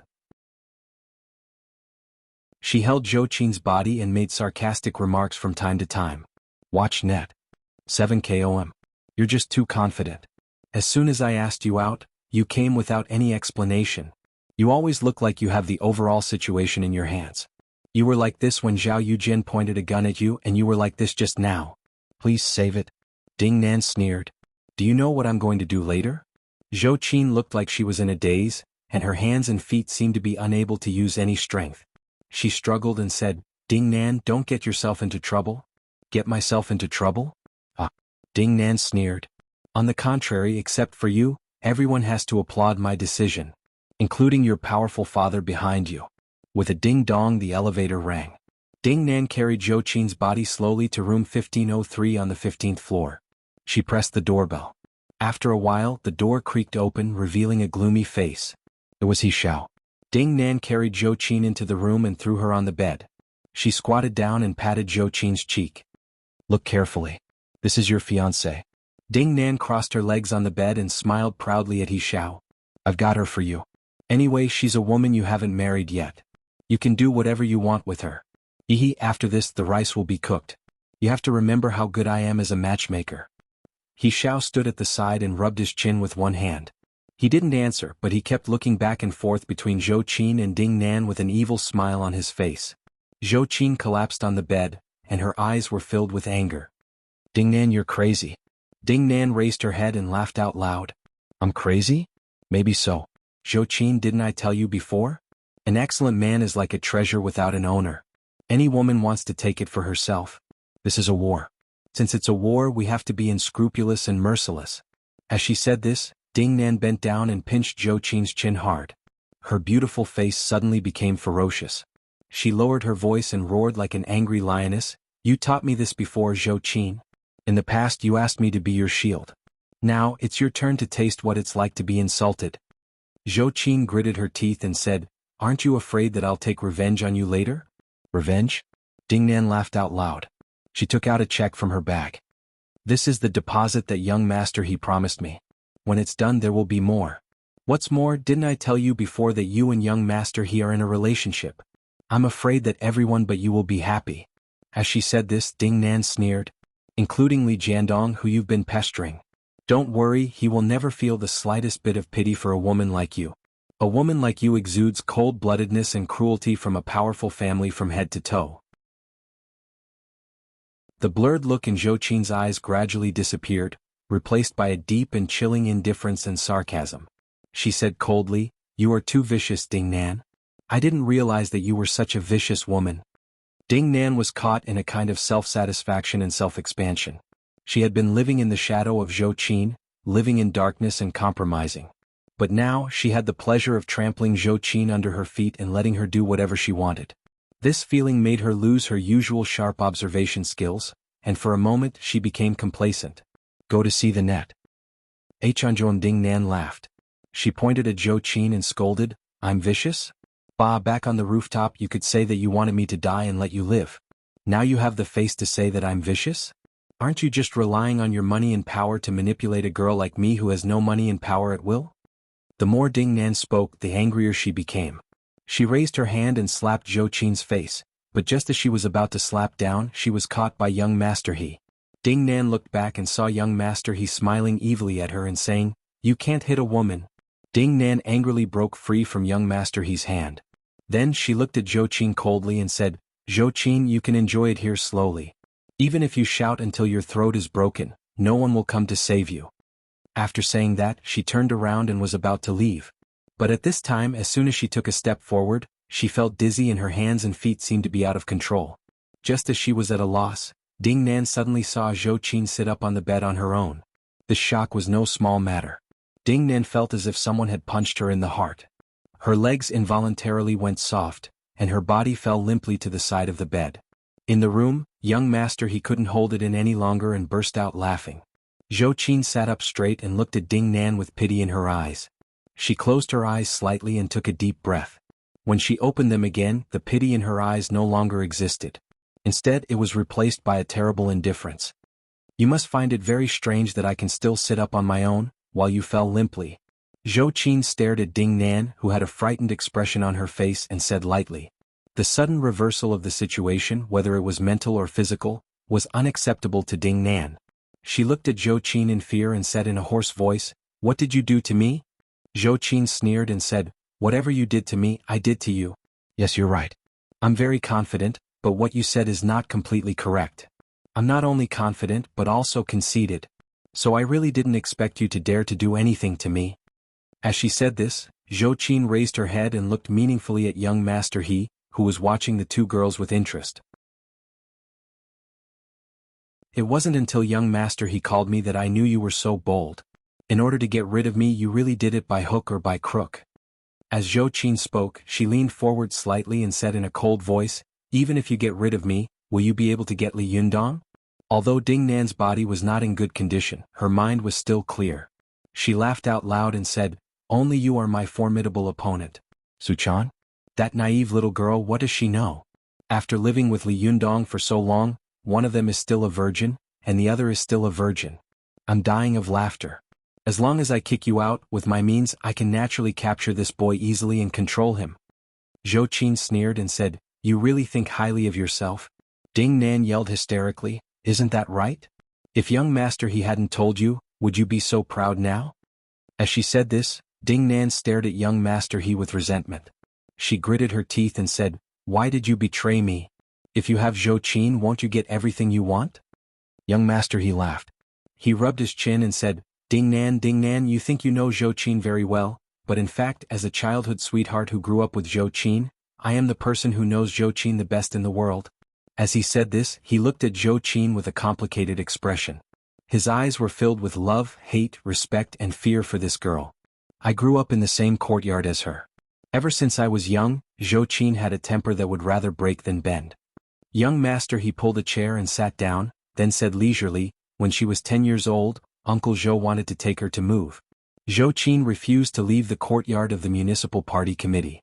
No matter how Uncle Zhou persuaded or scolded her, she refused to listen. In the end, Uncle Zhou had no choice but to tie Zhou Qin up and throw her into the back seat of the car. Then he took her to Tianan City. As soon as we arrived in Tianan City, Uncle Zhou looked at the back seat. Guess what? Although young Master He was laughing, his body was shivering. He sneered and said, Zhou Qin used her teeth to bite the rope that trapped her wrist. In the end, her teeth broke and the artery on her wrist was also bitten through. Blood flowed all over her, and even the back seat of the car was soaked. Although Ding Nan hated Zhou Qin to the extreme, she still looked at Zhou Qin in shock. It was as if she could not imagine that a 10-year-old girl would be so cruel to herself. From then on, Uncle Zhou no longer dared to force Zhou Qin to do anything. From then on, I knew that Zhou Qin was a wild horse that could not be tamed with brute force. Her body was more restricted than anyone else, but her soul yearned for freedom more than anyone else. Young Master He's eyes suddenly became very blurred. He let out a long sigh and then said to Ding Nan, even if I use force to have sex with Zhou Qin, what else can I get other than a corpse and then become enemies with the Zhou family? Young Master He sneered and said, you think I'm too retarded, and you think Zhou Qin is too simple. Zhou Qin sneered and said, why are you saying all this nonsense? As she said this, Zhou Qin glanced at Ding Nan, who was lying motionless on the bed. I'll leave her to you. You can do whatever you want. Young Master He smiled smugly and looked Ding Nan up and down greedily. His gaze made Ding Nan feel itchy and numb all over as if she was naked from head to toe. Ding Nan's face was pale. She screamed in despair, "Don't touch me. I'd rather die than let you touch a single hair on me." Zhou Qin snorted and sneered. She quickly walked to the balcony of the suite and pushed the balcony open. She shouted, "You want to die? That's easy. If you really want to keep your chastity now, you can barely get up and jump down from here. This is the 15th floor. If you jump down you will definitely die. Do you have the guts?" Ding Nan's voice suddenly became hoarse. Her dignity was trampled to pieces by Zhou Qin in an instant. Zhou Qin stared at Ding Nan coldly. She sneered and said, "Shout as loud as you can. No one will come to save you even if you shout yourself hoarse." After that she took her handbag and walked to the door. The moment she walked to the door and opened it, Zhou Qin heard a hysterical, heart-wrenching curse coming from behind her. The voice and tone were so resentful that it was like the blood in the depths of hell that could not be melted. "Zhou Qin, you will die a horrible death. I won't let you off even if I become a ghost." Ding Nan's loud roar came from behind Zhou Qin, as well as the sound of her fighting with young Master He. Zhou Qin had never been afraid of any form of threat. She sneered and was about to close the door, but just as the door was about to close, a desperate cry came from the room, "Get lost, you beast, don't touch me." "Beast?" Zhou Qin's heart suddenly trembled. Her mind instantly flashed with Ding Nan's desperate and fearful expression at the moment she fell from the rooftop, and the words that Li Yundong had said when he was teaching Lu a lesson. A person needs to have a trace of Buddha's heart. If a person doesn't even have a trace of Buddha's heart, what's the difference between him and a beast? Zhou Qin hesitated. Although she had done such a thing under the condition of self-defense, she could face the cold and cruel monster hidden deep in her heart, but she could not face the boy with a pure and innocent smile. If Li Yundong finds out about this in the future, what will he think of me? Will he think that I am a beast without a trace of Buddha's heart? Zhou Qin suddenly shivered. She gritted her teeth, pushed the door open and walked in again. She shouted resolutely, "Stop." Someone asked me, didn't I say that it was the third watch on the second, fourth and sixth watch? Why didn't I update it yesterday? Alas, I'm so helpless. Why do I always have to explain this problem? I've already explained it countless times. Didn't I explain it at the end of the chapter? The number of eruptions per week is calculated according to the fresh flowers list. If I rank 10th on the fresh flowers list, I will erupt once next week, 9th will erupt twice, and so on. Last week it was 8th, so it was the third watch on the second, fourth and sixth watch. He was 9th last week, so he had 2 breakouts this week.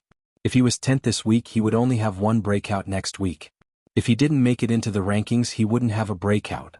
Please, next time don't ask again. Read my message at the end of the chapter. Please, thank you very much. Tang Tang, I cupped my hands and bowed. Finally, there will be 2 eruptions this week on Tuesday and Saturday. So, tomorrow will be the third watch and it will be a big night. /OM/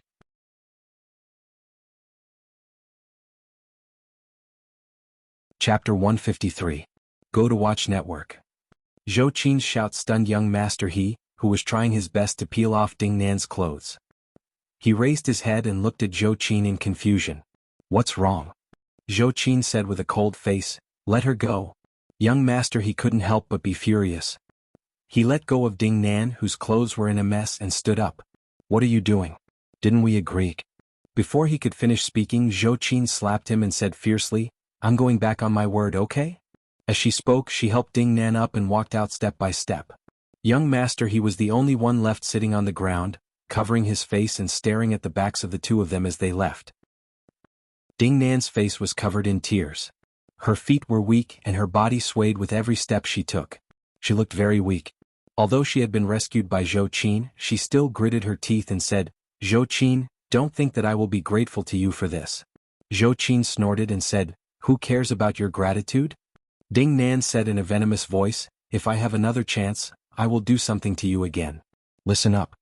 Zhou Qin replied coldly, "If you have any means, just use them. I'll take them." Zhou Qin carried Ding Nan to the door of the elevator. She suddenly stopped and stood still. After thinking for a moment, she walked into the elevator and pressed the button for the 18th floor. When they reached the 18th floor, Zhou Qin called the waiter over and handed her a gold card. "Get a room for me." As soon as the waiter saw the gold card, she immediately said respectfully, "Hello, you need to bring your ID card to the halls." Before she could finish her words, Zhou Qin glared at her fiercely. Why are you talking so much nonsense? Just open the door. The waiter shivered. She was intimidated by Zhou Qin's domineering aura and did not dare to say anything more. She had no choice but to take action first and ask for permission later. She took Zhou Qin to her room and then left the room. With a bitter face, she picked up the walkie-talkie and reported the matter to the front desk in the hall. 7 km. Zhou Qin left Ding Nan in the room. She wanted to leave, but she was afraid that young Master He would get the news and come back to find her. So she sat alone in the seat, lost in thought. Her gaze was sometimes sharp, sometimes gentle, sometimes confused and sometimes sad. No one knew what this shrewd girl was thinking. On the 15th floor, young Master He, who had watched Zhou Qin and Ding Nan leave, sat on the ground in a daze. His gaze gradually became sinister and resentful. His chest was heaving violently, and his face was purplish red. After a while, he suddenly jumped up from the ground and roared like a hysterical beast. Zhou Qin, why do you always have to make things difficult for me? Young Master He smashed everything in the room that could be smashed. Teacups, teapots, phones, lamps. After he smashed a chair until it fell apart, he suddenly crazily smashed the chair towards the plasma TV hanging on the wall. As he smashed it, he let out a beast-like howl which made one's hair stand on end. The waiter on this floor heard the sound and rushed over to take a look. She was immediately frightened by young Master He's crazy look. She did not even dare to persuade him and immediately used the walkie-talkie to inform the manager. When the manager rushed over, the spacious suite had already become like a red guard crossing the border. Young Master He was holding a chair leg in his hand, panting heavily. Young Master He, what's wrong with you? The manager asked carefully in a low voice. Young Master He turned his head abruptly, his eyes bloodshot. He grinned sinisterly and said, What's wrong? I'm so cheap. F***ck. Calm down, young Master He. Your health is important. It's not worth it to get angry and ruin your health. The manager said with an apologetic smile and handed him a cigarette. Young Master He did not even look at it. He slapped the cigarette away. Get lost. Don't make things difficult for me here. The lobby manager usually wanted to curry favor with someone like young Master He, but he could not. Today he finally got an opportunity, so how could he leave so easily? He said with a fawning smile, Young Master He, tell me which person offended you. I'll help you take care of him. Young Master He turned his face and sized him up. He said with a face full of disdain, You? Forget it, he can kill you with one finger. The lobby manager was not angry. He nodded and bowed with a smile. Yes, I'm just a small fry. In the eyes of big shots like you, I'm naturally nothing. However, when it comes to young Master He, I can still do something. Go to the internet. 7 km. He tugged at his collar and said impatiently, Cut the crap. Find me 2 girls. I want fresh ones. I'm tired of playing with the waiters here. That's enough nonsense. Find me 2 girls. I want fresh ones. I'm tired of playing with the waiters here. Ding Nan's face turned red. The lobby manager leaned over with a smile and whispered in his ear. Young Master He's eyes lit up. Sisters? Not bad, let them come over. The lobby manager immediately smiled and said, Okay, I'll go tell them now. As he spoke, he quickly walked out of the door. But after a while, he said with a troubled expression, Young Master He, they don't want to come. Young Master He immediately jumped up and cursed, Are you F***king kidding me? How dare you say this to me? The lobby manager said with a troubled expression, These 2 sisters are just college students who came here to do temporary work. They've only been here for a day. If they say they don't want to come, I can't force them. Young Master He pointed at the lobby manager's nose and scolded, F***CKU 99 out of 100 women in your building are prostitutes. Don't I know how many prostitutes there are? Without me protecting you, can you be so carefree in Tianan City? F***ck, now that I asked you to do something, you're so noisy. Don't you want to stay here anymore? I don't care if you cheat, rob, coax or pull. Anyway, get them here for me. The lobby manager was shocked and quickly replied, Okay. I'll go now. With that, he slipped out of the door. In the hall downstairs, Li Yundong and Su Chan ate a lot of desserts without a care in the world. It wasn't until their stomachs were round that they burped at the same time.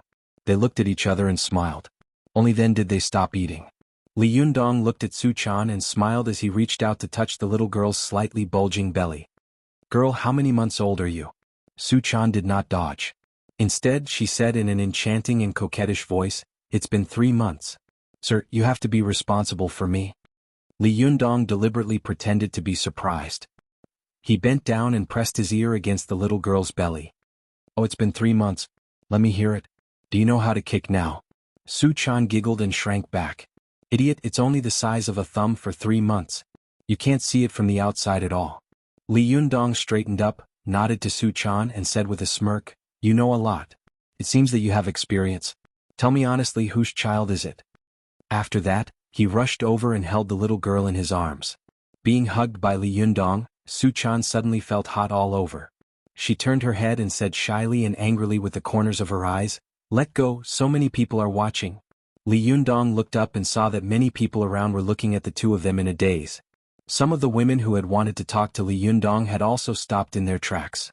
Not far away, Guopeng looked at the intimate and playful appearance of Li Yundong and Su Chan. He only felt sour in his heart, jealous and hateful at the same time. Why did he have such a beautiful girl by his side? Why were 9 out of 10 women in the hall looking at him? I can't stay here any longer. Are you leaving?" Guopeng laughed coldly and said to Sherneng, who was beside him. At this time, Sherneng had already made a simple treatment for the wound on his finger. He had been staring at Li Yundong, his eyes full of doubt and awe. Seeing that he was not moving, Guopeng snorted and was about to leave, but at this moment, a figure suddenly attracted his attention. Guopeng's mind buzzed. There's actually such a beautiful woman in the world. It was a woman in a long white dress. She was slender and graceful, and her body seemed to be shrouded in a cloud of thin white mist, looking hazy and illusory. She only showed one side of her face, but anyone who saw this half of her face seemed to have lost their souls. They stared at her in a daze, unable to move their eyes away.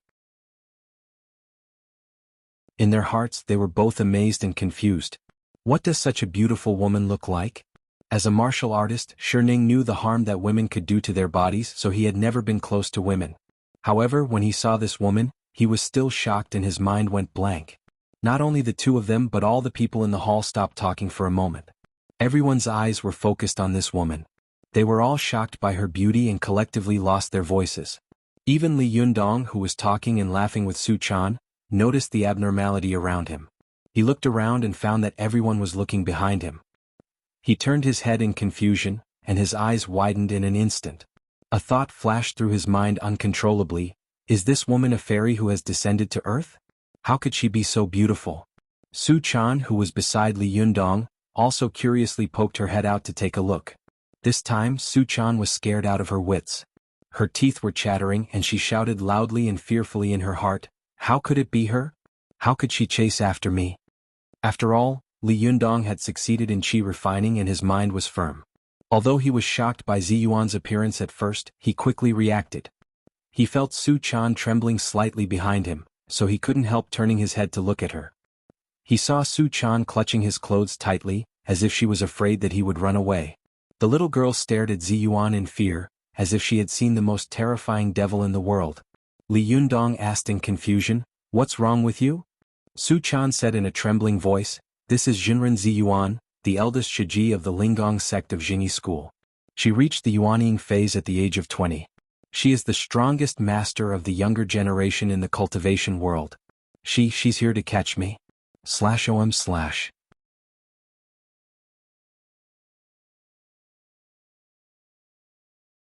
Chapter 154. Go to watch net. Su Chan's words stunned him. He really couldn't associate the title of the strongest master of the younger generation in the cultivation world with the stunning woman in front of him. Watch net. 7 Ziyuan was wearing a pure white long dress. It could be said that it was classical, but it also looked very modern. If it were any other woman wearing this dress, no one would pay much attention to her. But if it was very modern, it just happened that this dress exuded an antique feeling when worn by her. It was as if there was a faint scent of sandalwood and books lingering around this woman, curling up in spirals and not dissipating. It was an antique scent, and every movement she made had a kind of indifferent and elegant aura. With every step she took, the same sentence flashed through the minds of the people around her. Wave-like micro-steps, silk socks create dust. Li Yundong couldn't help taking a step back. He was not shocked by Ziyuan's name, but by this woman's beautiful appearance and ethereal temperament. He couldn't help thinking, This woman must be a fairy from heaven who has fallen into the mortal world. Otherwise, why didn't he have the slightest aura of the mortal world? Ziyuan stared at Li Yundong intently. She stopped in her tracks as if the trickling river had instantly solidified into a clear pool of water. It was cold and translucent, without any ripples, as if she had never moved at all. It was so peaceful and quiet that it made people feel peaceful and comfortable. Li Yundong? Her voice was melodious and pleasant to the ear, like the chirping of birds in the forest, which doubled the tranquil and ethereal feeling of her entire body. Although he knew that the woman in front of him was Su Chan's enemy, he was shocked to find that he couldn't feel any hostility in his heart. I am? Li Yundong looked at Ziyuan warily. He leaned slightly to the side and protected Su Chan behind him. What do you want from me? Ziyuan noticed his small movement. She smiled faintly and said, Don't be nervous. If I want to make a move, you and Su Chan won't have a chance to fight back. I'm not hostile, I just want to chat with you. If it had been anyone else who said this, Li Yundong would definitely have felt disgusted and wanted to compete with them. However, when Ziyuan said this, Li Yundong felt that it was natural and right. What the hell? Li Yundong muttered in his heart, but he said, It's one thing whether you can beat me or not, but if you want to touch Su Chan, you'll have to step over my dead body. Su Chan poked her head out from behind Li Yundong and stared at Ziyuan nervously. I stole the Renyuan Jindan, she said. Don't make trouble for Li Yundong. Li Yundong turned his head and glared at her. Shut up. Su Chan was startled by his words and immediately shrank her head back. But soon she stiffened her neck and said stubbornly, That's right. I'll take responsibility for my own actions. Didn't you chase me for so long for the Renyuan Jindan? Ziyuan smiled and said, Su Chan, if I wanted to catch you, how could I let you run so far? Besides, if it weren't for your master with your ability, would you have been able to snatch the Renyuan Jindan? As she said this, Ziyuan's eyes fell on Li Yundong again, and her eyes were full of curiosity and doubt. I came here to figure out one thing. To see the net. 7 KOM. Li Yundong stared at Ziyuan closely, for fear that she would do something bad to Su Chan. He asked, What is it? Ziyuan stared at Li Yundong as if she was in a trance. She didn't speak, and for a moment, Li Yundong didn't know what to say. Everyone in the huge hall seemed to have been hit by a spell, and there was a pin-drop silence. After a while, Ziyuan laughed and said, Sorry, I was distracted. As for what it is, you don't need to know. Even if you knew, you wouldn't understand. But what I want to tell you is that I'm not here to get the Renyuan Jindan back. What's more, the Renyuan Jindan has already been taken by you, so it's impossible for me to get it back. Li Yundong said, Then what do you want? Ziyuan looked around and said, Let's go somewhere else. This is really not a good place to talk. As she said this, she walked out of the hall. Li Yundong pondered for a moment and followed her. Behind him, Su Chan grabbed his clothes tightly and shook her head vigorously. She looked frightened. Yundong, don't go. She must want to lure you to a place with fewer people so that she can attack you. Li Yundong laughed and stroked Su Chan's cheek lovingly. Little fool, there are some things that can't be avoided. Wait here, I'll go and have a look. There are many people here, so I don't think she will do anything to you. To see the net. 7 KOM. Su Chan refused to let go. She wrapped her arms tightly around Li Yundong's and shook her head like a rattle. No, I want to go with you. You can't leave me behind. Have you forgotten that we pinky promise? As she said this, Su Chan stretched out her little finger and looked at Li Yundong eagerly. Pinky promise for 100 years. Don't change, you said it?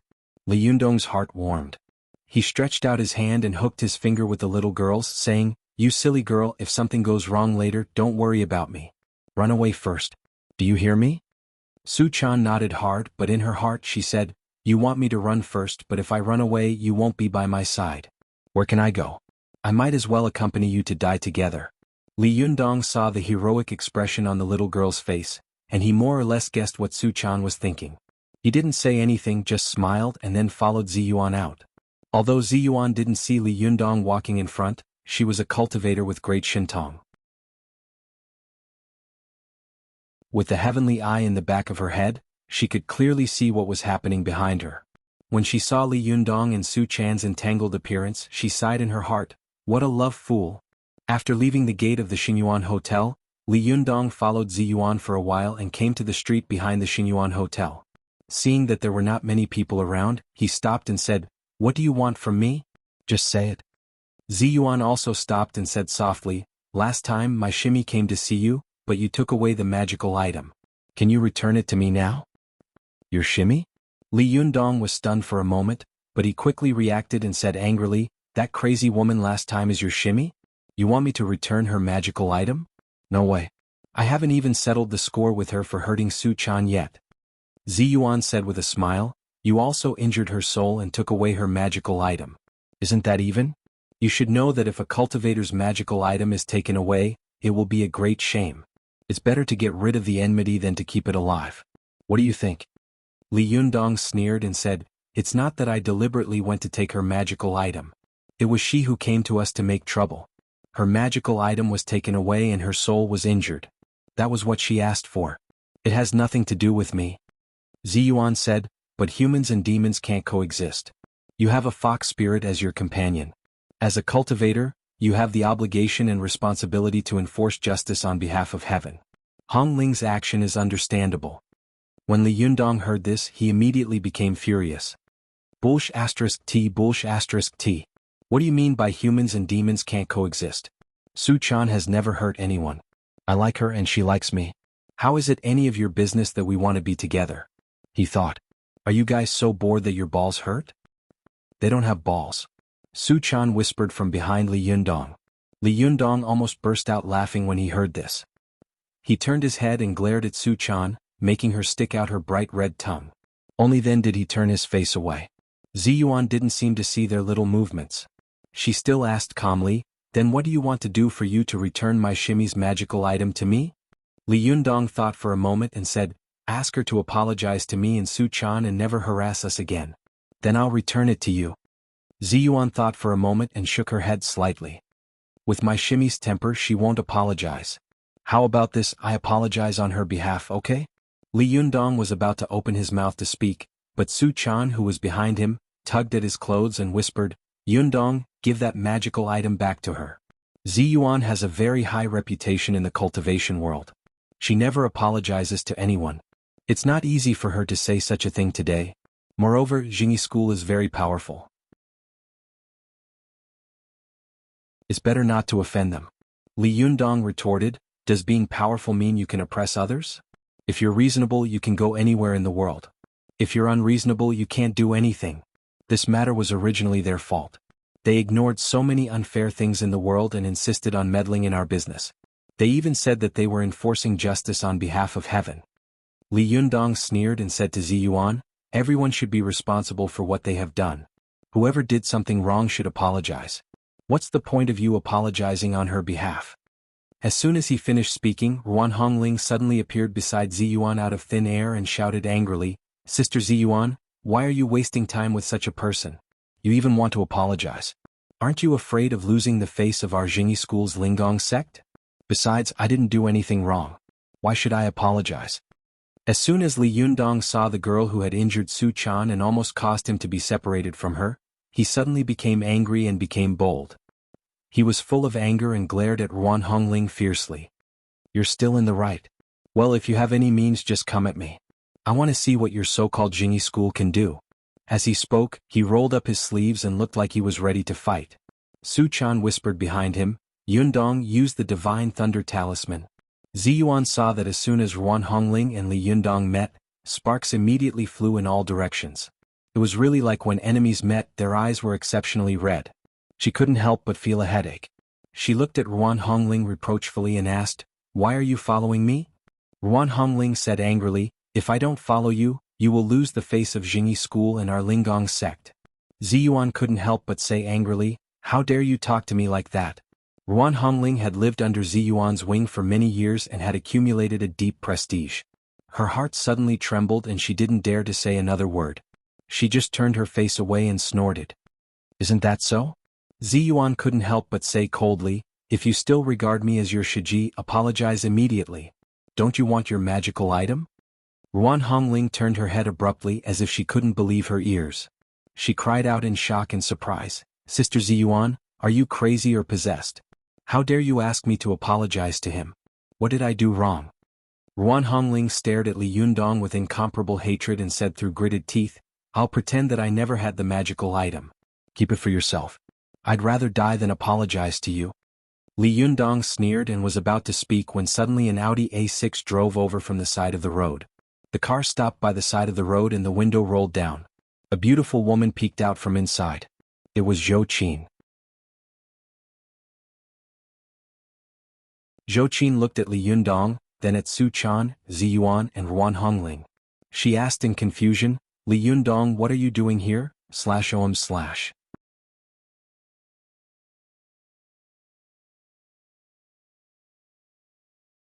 Chapter 155. Go to see net. Zhou Qin's appearance greatly eased the smoky scene. Li Yundong glanced at Ruan Hongling and snorted. Nothing, but what are you doing here? I seem to have seen Ding Nan before. An unnatural look flashed across Zhou Qin's face. Well, I made an appointment to meet her here to talk about something. Go to see net. Zhou Qin quickly changed the subject. Who are these two? Your friends? Li Yundong sneered. How could I have such friends? Aren't you afraid of shortening your life? Ruan Hongling was furious. Just as she was about to speak, she saw Zi Yuan glaring at her majestically. Ruan Hongling stomped her feet angrily and shouted at Zi Yuan, do you care so much about that psalm? Sister Zi Yuan, I am your shimmy. Will you help him or not? Is the successor of Jindan so important to you? As soon as these words came out, Zi Yuan's Taoist heart was in chaos. She glared at Ruan Hongling angrily. Li Yundong and Su Chan looked at each other, not knowing what Ruan Hongling meant. Zhou Qin was even more confused and asked in confusion, what are you talking about? Li Yundong whispered to Zhou Qin, this is none of your business. Leave first. Don't get involved. Zhou Qin became more and more confused, but she was a very curious girl. As soon as she heard Li Yundong's words, she got out of the car and looked at Ruan Hongling and Zi Yuan warily. What are they going to do? Is there any trouble? Do you need help?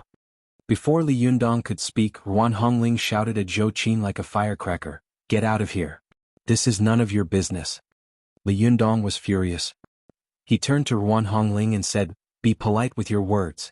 Ruan Hongling rolled up her sleeves and was about to rush over aggressively. I'm not going to be polite with you. Li Yundong also clenched his fists, his fingers cracking. Well, don't think that I won't beat you just because you are a girl. Today I will discipline you on behalf of your parents. Just as the two of them were about to make a move, they suddenly heard the sound of a heavy object hitting the ground. Everyone was stunned. They turned around and saw a girl lying on the ground in a pool of blood 3 or 4 meters away. The girl was wearing the waiter's uniform of Xingyuan Hotel. Her clothes were untidy, and her face was facing down. Although Li Yundong couldn't see her face clearly, he could clearly see the red headband on the girl's head because the waiter's hat had fallen off. This is Deng Yu? Li Yundong's pupils instantly dilated. He felt as if someone had smashed his chest with a hammer, and his whole body shook. Ruan Hongling also stopped fighting with Li Yundong for a moment. She quickly walked over to the girl with Zi Yuan, took a look and shook her head. There's no hope. Li Yundong's heart trembled as he walked closer to take a look. Sure enough, he saw Deng Yu lying in a pool of blood. His eyes were wide open and blood kept bubbling out of his mouth. Watch net. 7KOM. Rainbow caret asterisk literature underscore learning % super hashtag speed.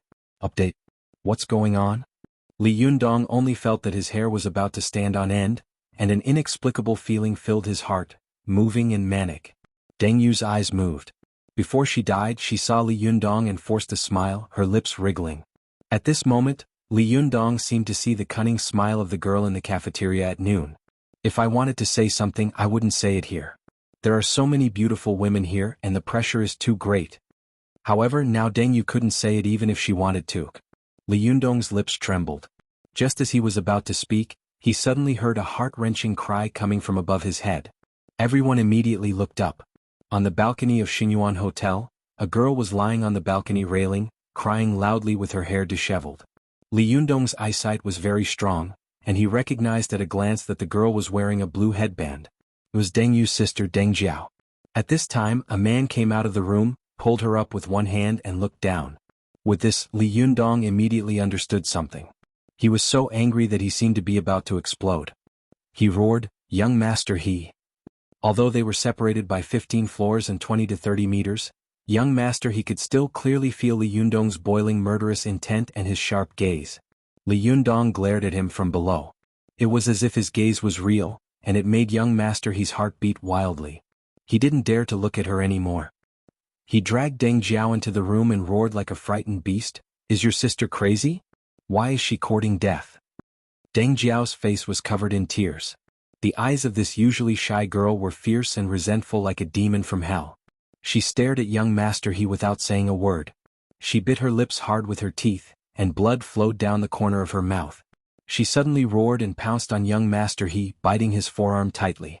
"Go to the internet." 7 km. Young Master He let out a miserable howl and struggled crazily, pushing Deng Jiao with all his might. Deng Jiao bit off a piece of flesh from young Master He's forearm. Her body was also pushed by young Master He, and she took 3 steps back and hit the balcony. She lost her balance. Young Master He was scared out of his wits. He subconsciously stretched out his hand, and Deng Jiao instantly disappeared from the edge of the balcony. After Li Yundong saw young Master He immediately ran into the hotel angrily. Su Chan immediately followed him. Zhou Qin was shocked by this sudden scene. She subconsciously chased after Li Yundong and shouted, "Li Yundong, calm down." Ruan Hongling and Ziyuan looked at each other. Ziyuan said in a deep voice, "Let's go and take a look." Just as the two of them turned around and left, they suddenly heard the dull sound of someone falling from the building behind them. This time the air seemed to have frozen. Li Yundong immediately froze in place like a statue, motionless. However, his quiet back made Zhou Qin and Su Chan feel even more terrified. This boy was like a volcano that was about to erupt and a tsunami that was about to come. The air was filled with an extremely terrifying anger. Li Yundong's whole body trembled slightly because of his anger. He turned his face, and his eyes were filled with blood vessels that were about to burst out of anger. He saw Deng Jiao, who had fallen next to Deng Yu, and suddenly, it was as if a flame had brushed past his chest. He instantly exploded, pointed at young Master He's residence on the 15th floor, and shouted, "Young Master He, you beast! You will die a horrible death." Young Master He trembled all over as he listened to the murderous and terrifying voice in the room. He was afraid, he was terrified. He didn't know why he had caused such a terrible thing by playing with 2 girls. Why was this happening? Young Master He paced back and forth in the room like a mad beast. His back was drenched in cold sweat. "No, I have to get out of here quickly. This lunatic will kill me. I will die. A person like me shouldn't bother with such a commoner." Young Master He shuddered when he thought of the terrifying power that Li Yundong had displayed at the school gate last time. As soon as he made up his mind, young Master He took his car key and rushed out of the door. But as soon as he left the door, he immediately turned around and went back to his room. He took out a Type 54 pistol from under his pillow and hid it on his body. At the bottom of the Xingyuan Hotel, Li Yundong was about to go upstairs to catch young Master He with a murderous look, but he was stopped by Zhou Qin. Zhou Qin advised him loudly, "Li Yundong, this matter should be left to the police. Don't be impulsive. You will get yourself into trouble." Li Yundong was furious. "Police? What else can the police do other than protect powerful people like you?" Zhou Qin felt a sharp pain in her heart. She subconsciously wanted to turn around and leave, but she gritted her teeth and continued to persuade him earnestly, "What can you do even if you find him? Don't worry, leave it to me. I will make him pay for what he deserves. You have to think about Su Chan. If you go in, what will happen to her in the future?" But just as he was about to say something, a black BMW suddenly burst out of the parking lot next to the Xingyuan Hotel with a loud bang. The car sped from the crosswalk to the road like a runaway wild horse. A pregnant woman who didn't dodge in time was instantly hit and sent flying. Li Yundong's anger subsided as soon as he heard Su Chan's name. But just as he was about to say something, a black BMW suddenly burst out of the parking lot next to the Xingyuan Hotel. Zhou Qin was stunned. The first thing she saw was the car and its license plate. She subconsciously said, "Young Master He?" Li Yundong's anger, which had just subsided, suddenly flared up again. He was so angry that his eyes were about to split open. With a loud roar, his body rushed out like a cannonball and crazily chased after young Master He's car. Su Chan was stunned and immediately chased after him. At this time, there was also a flash of anger in Ziyuan and Ruan Hongling's eyes. Ruan Hongling shouted angrily, "Damn it, who is this? So hateful. He deserves to be killed." Ziyuan glanced at her, suppressed her anger and said, "Cultivators don't care about worldly affairs." Ruan Hongling said angrily, "Then what should we do now?" Ziyuan thought for a moment and said, "Go and collect the souls of these 2 sisters first. After I return to the mountain, I will use the 5 days' rain and dew lotus to rebuild their bodies.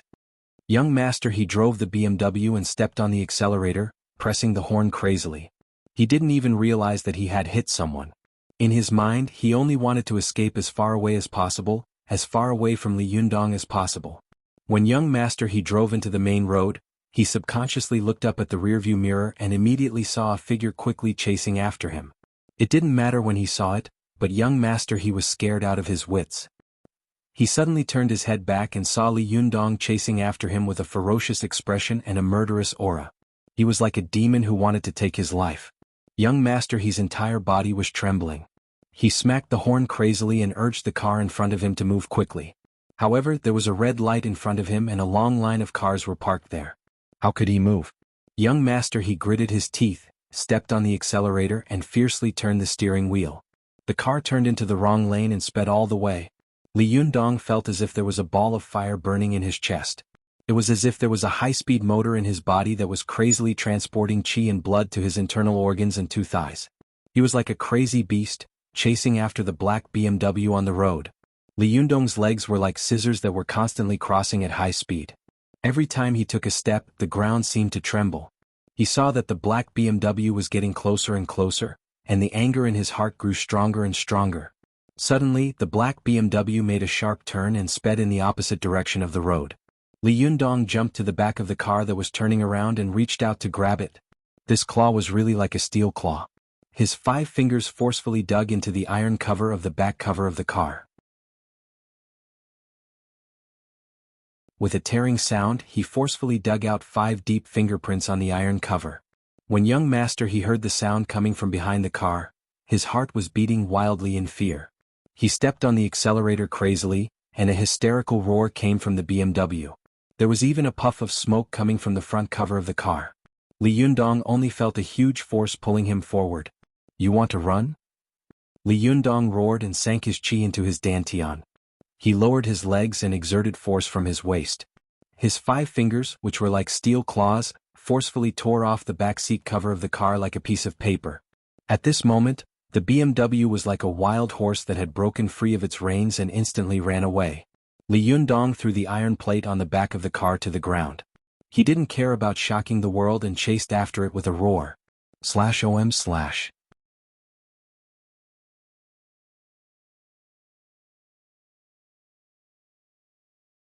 Chapter 156. Go to Watch Network. Young master he drove on the wrong side of the road. For a moment he ran amok and the people on the road were thrown into a mess. Li Yundong chased after him relentlessly, and the anger in his heart burned stronger and stronger. Go to C. 7 km. Super_speed. More. No. There was only one thought in his mind.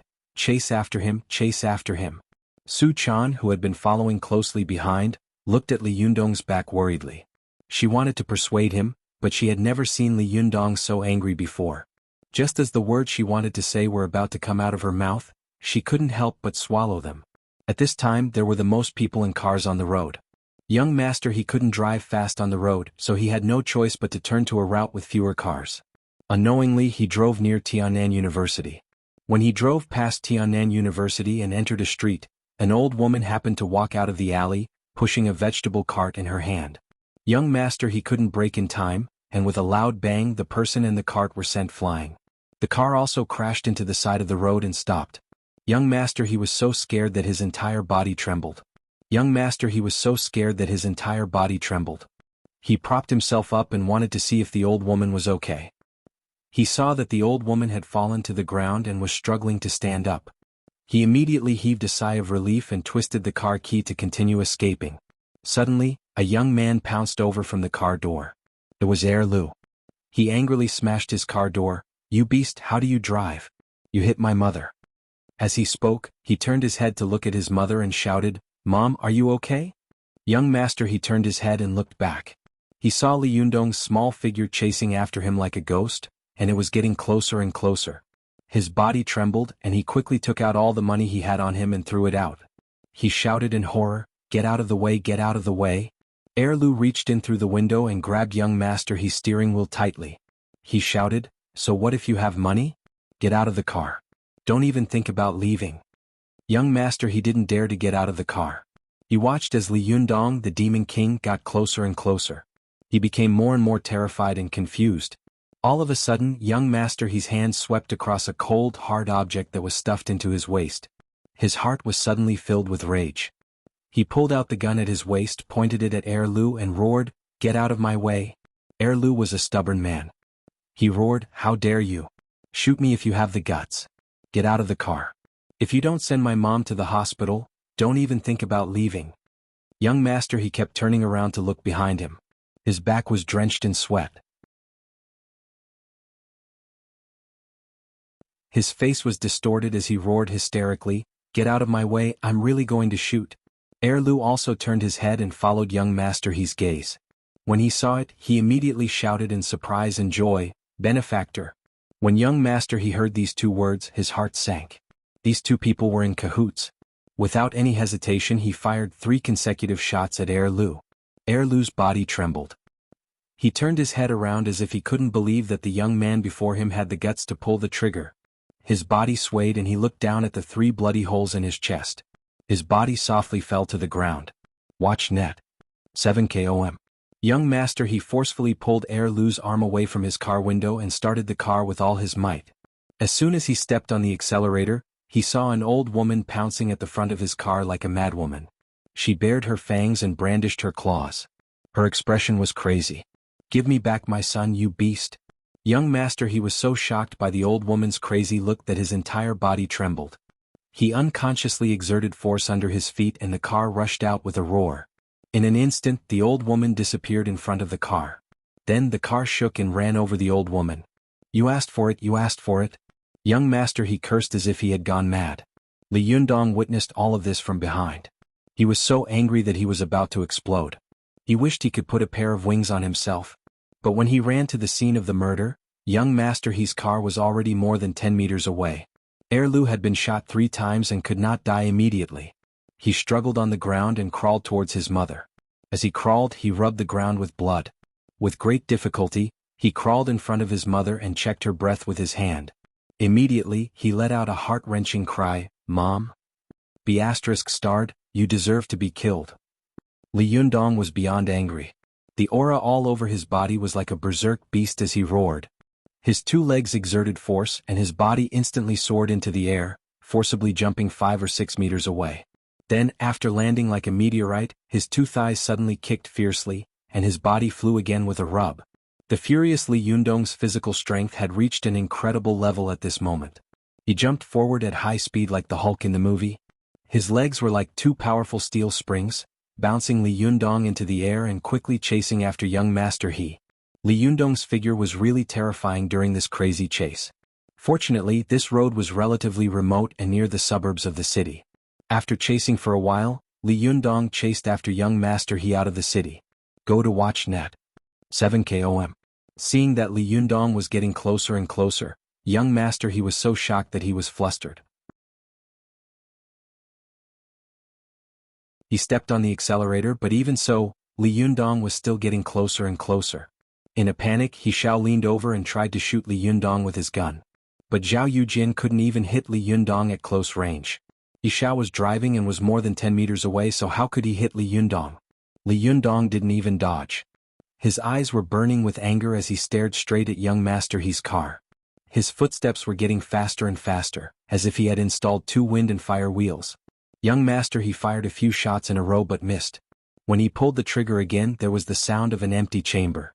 He threw the gun away, and when he turned around again, he saw that he was already driving on the wrong side of the road. A car on the opposite side of the road was charging at him. Young master He was so shocked that he jerked the steering wheel. The BMW squeaked and drew a crooked S-shaped arc on the road. This time, Li Yundong immediately caught up. "Stop right there." When Li Yundong was chasing after him, he didn't dare to speak or even stop. It was because he was afraid that the qi in his body would dissipate the moment he opened his mouth, or that he would let young master He escape if he stopped and started running again. But seeing that the BMW was right in front of him, Li Yundong couldn't hold it in anymore. He roared, bent over, grabbed the chassis of the BMW with both hands and lifted it hard. The BMW immediately spun a few times in the air and flew out. It landed on the side of the road with a loud bang and kept rolling. After the BMW rolled for a while, it finally stopped. Young Master He who was inside didn't fall to his death. He only scratched a piece of skin on his forehead. He struggled out of the car and shouted desperately and crazily, "You dare to kill me? You dare to kill me?" Li Yundong clenched his fists tightly, and a terrifying murderous aura appeared in his eyes. "I don't dare to kill you?" As he said this, he walked over and picked up young Master He with one hand. His eyes were so wide open that the corners of his eyes were about to crack. His voice was trembling with anger. "You heartless beast, how could you do it?" Young Master He roared loudly, "I didn't want to. They forced me. You forced me to do it." Li Yundong was furious. He raised his fist high. If he punched down, young Master He's head would be smashed like a tomato, and blood would splatter everywhere. But just as Li Yundong was about to punch him, Zhou Qin, who was following closely behind in the car, shouted in horror, "No, Li Yundong. If you kill him, you will also pay with your life." When Li Yundong heard the voice behind him, he suddenly turned his head and said with a terrifying look in his eyes, "Are you going to let him go just like that?" Zhou Qin didn't care about locking the car. She rushed to him and begged loudly, "Don't be impulsive. The law will punish him." With so many people seeing him cause the accident, he definitely won't be able to escape. While she was speaking, Su Chan, Ziyuan, and Ruan Hongling also arrived. There were also some cars parked by the side of the road and a few people were pointing at them. Seeing that there were more and more people around, Li Yundong hesitated for a moment. He suddenly laughed wildly and said, "Ha, come and kill me. Do you dare to kill me?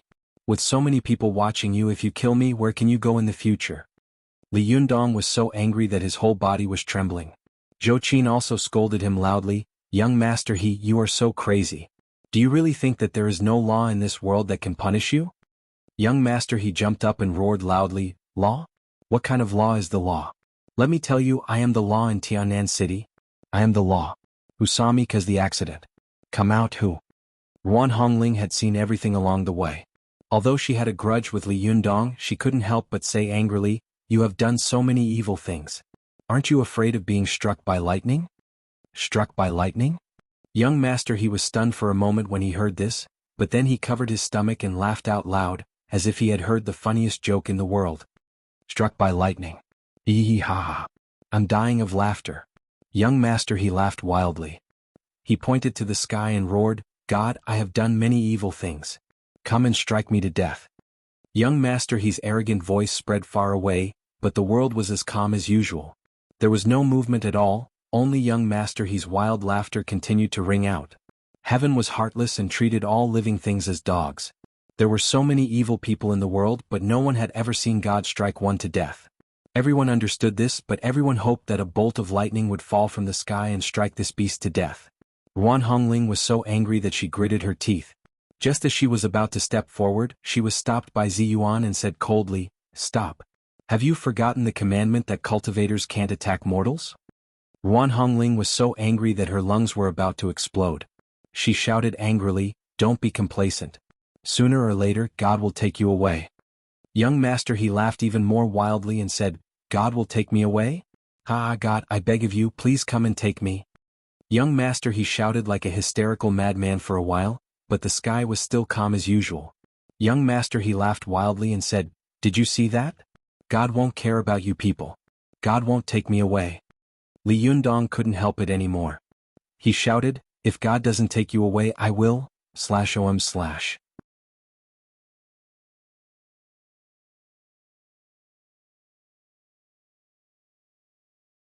Chapter 157. Go to watch net. After Li Yundong roared, he suddenly raised his hand, holding a dim yellow paper talisman in his hand. At this time, the qi and blood in his body were surging. The paper talisman was also attracted by Li Yundong's huge Jindan's qi and began to emit a faint white light. Go to watch net. H'anjoam 5 Thunder Righteous Talisman. Ziyuan was so shocked that she shouted.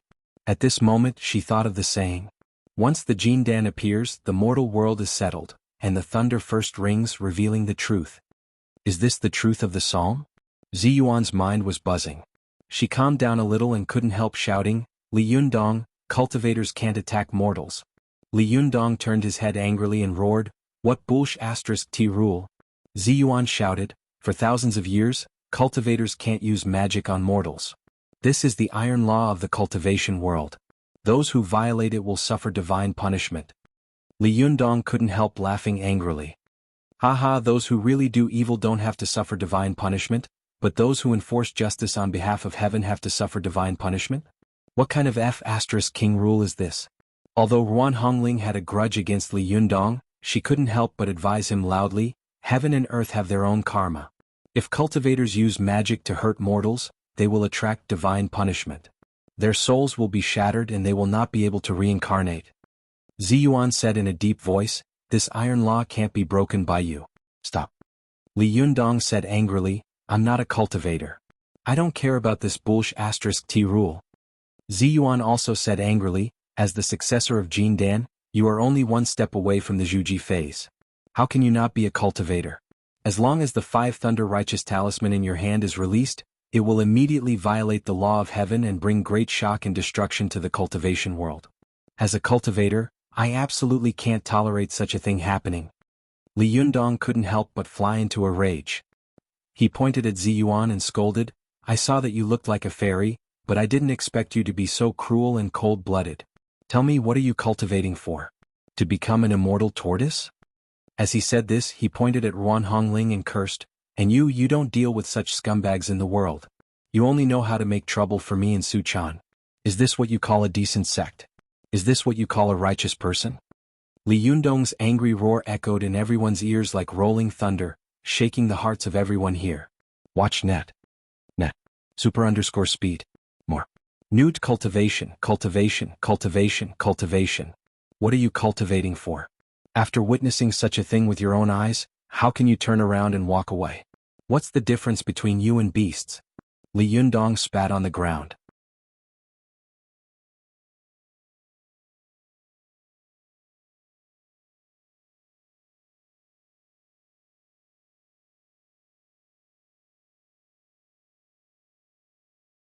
It was as if the divine tribulation would fall on their heads in the next second. It was no big deal.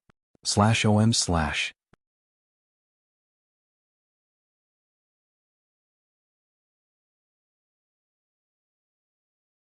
Chapter 158. Go to watch net. Looking at Li Yundong and Su Chan's affectionate appearance, for a moment, Ruan Hongling and Ziyuan sighed inwardly. Go to watch net?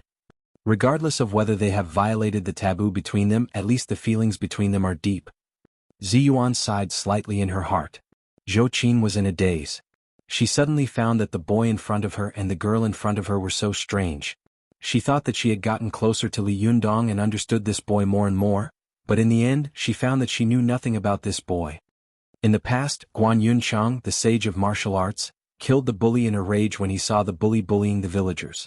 In the end he went into exile and even changed his name. I didn't expect that this boy, who looks easygoing and likes to joke, is such a character. But at that time, it was the 3 kingdoms in chaos, and human life was as cheap as grass. But now it is a peaceful time, and there is actually such a character like Emperor Guan. Zhou Qin was shocked by Li Yundong's actions, and her heart was filled with an indescribable feeling. She stared at Li Yundong and Su Chan, watching the two of them hugging each other tightly, as if they would not be separated even if the sea ran dry and the rocks crumbled. Zhou Qin's heart was squeezed fiercely. She suddenly realized that it was impossible for her to get between these two people in her life, because they loved each other so much that they were even willing to give up their lives for each other. What in the world could separate such a pair of lovers who loved each other so much? At this moment, Zhou Qin's heart was as cold as ash. Li Yundong and Su Chan hugged each other tightly. He only had eyes for her and she only had eyes for him. What the people around them were watching and talking had nothing to do with them. Whether it was divine punishment or anything else, they had all been thrown to the back of their minds. At this moment they knew that the other party loved them. Although they didn't say it out loud, their infatuated eyes had already explained everything. Ziyuan seemed to be unable to bear to see the pair of lovers being separated like this. She couldn't help saying, in fact, you have a way to avoid divine punishment. Go to watch net. Chanjoem, when Li Yundong and Su Chan heard this, they immediately felt as if they had heard the sound of nature. At the same time they asked happily, what is it? Ziyuan looked at him fixedly and said slowly, I will never reach the Zhuji phase. What? Li Yundong and Su Chan were shocked at the same time. Why? Because cultivation pursues immortality and transcends the shackles of birth, aging, illness, and death. Birth, aging, illness, and death are the natural laws of all things in the world. Anyone who violates this law will be punished by heaven. Therefore, cultivation is the most heaven-defying thing in the world.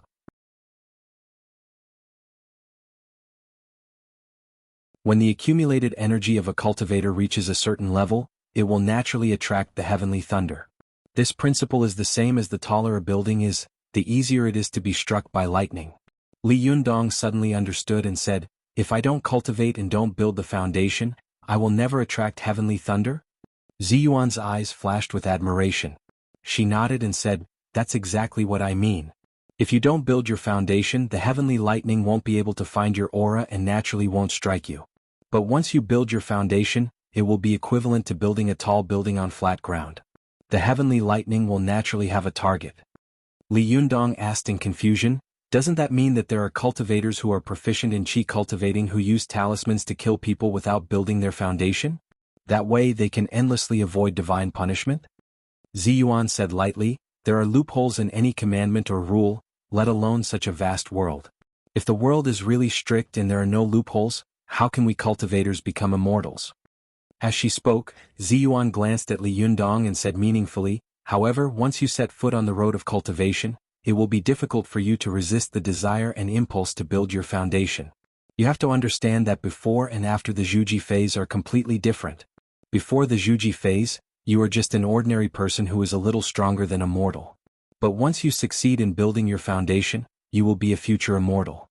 You can go to heaven and earth, transcend the mortal world and become a saint." Li Yundong was fascinated by what Ziyuan had said. He couldn't help but think of what Su Chan had said to him before, "When you succeed in cultivation, we will travel the world together and have fun. How wonderful such a life would be."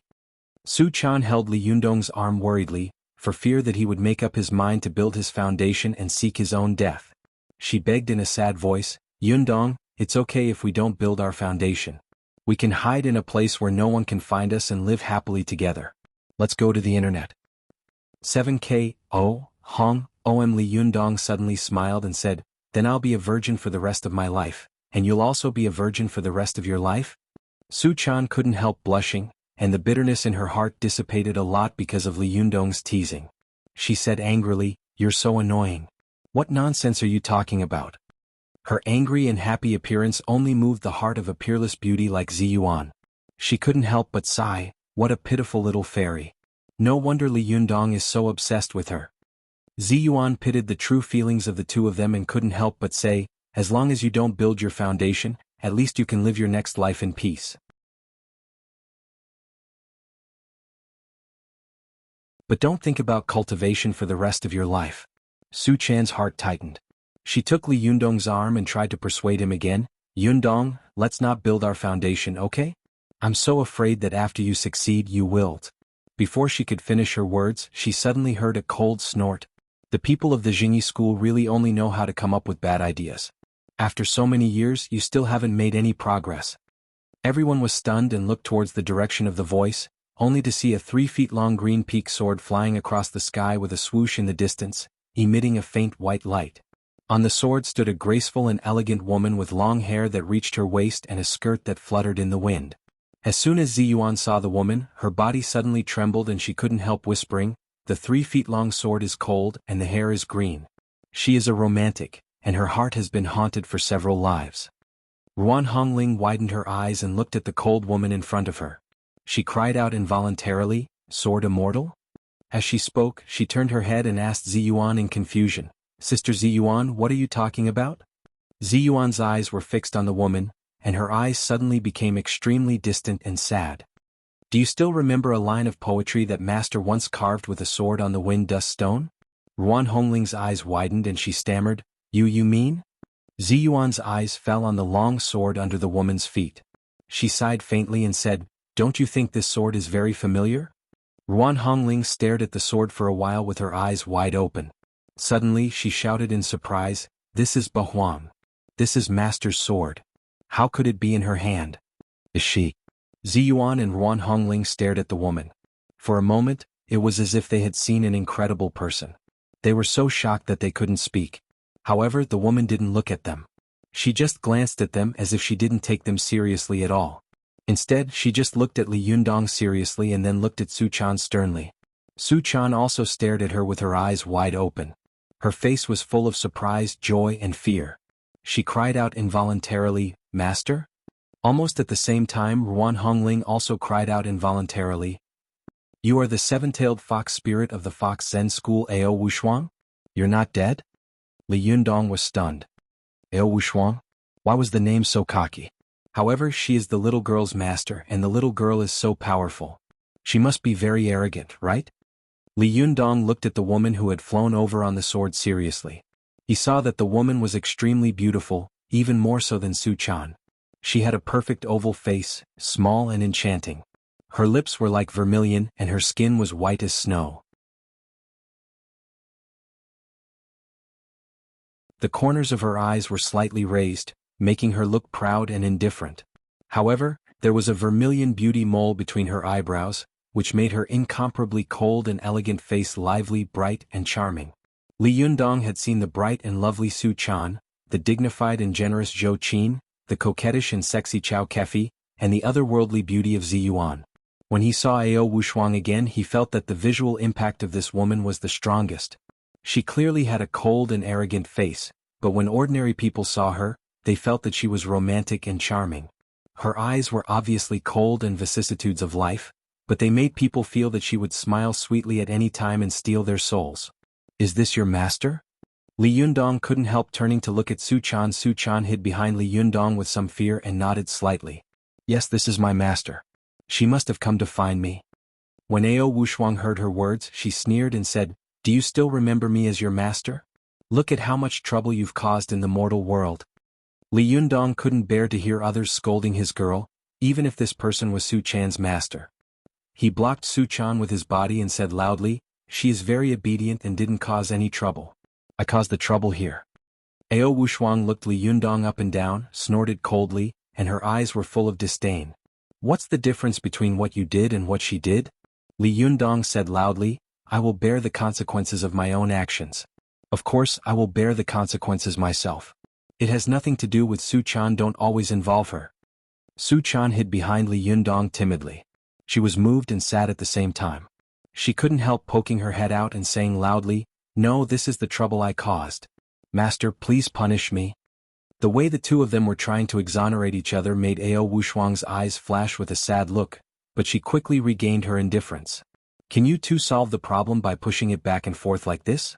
Su Chan was stunned and couldn't help but have an idea.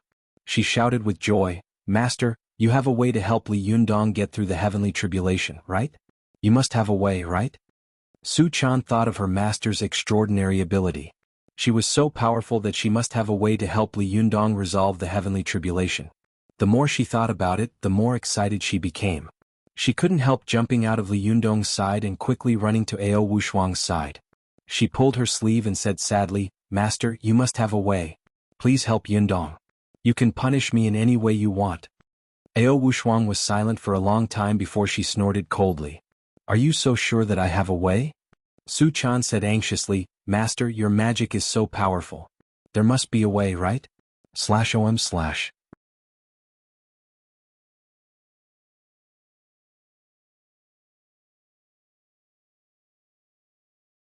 Chapter 159. Go to watch net.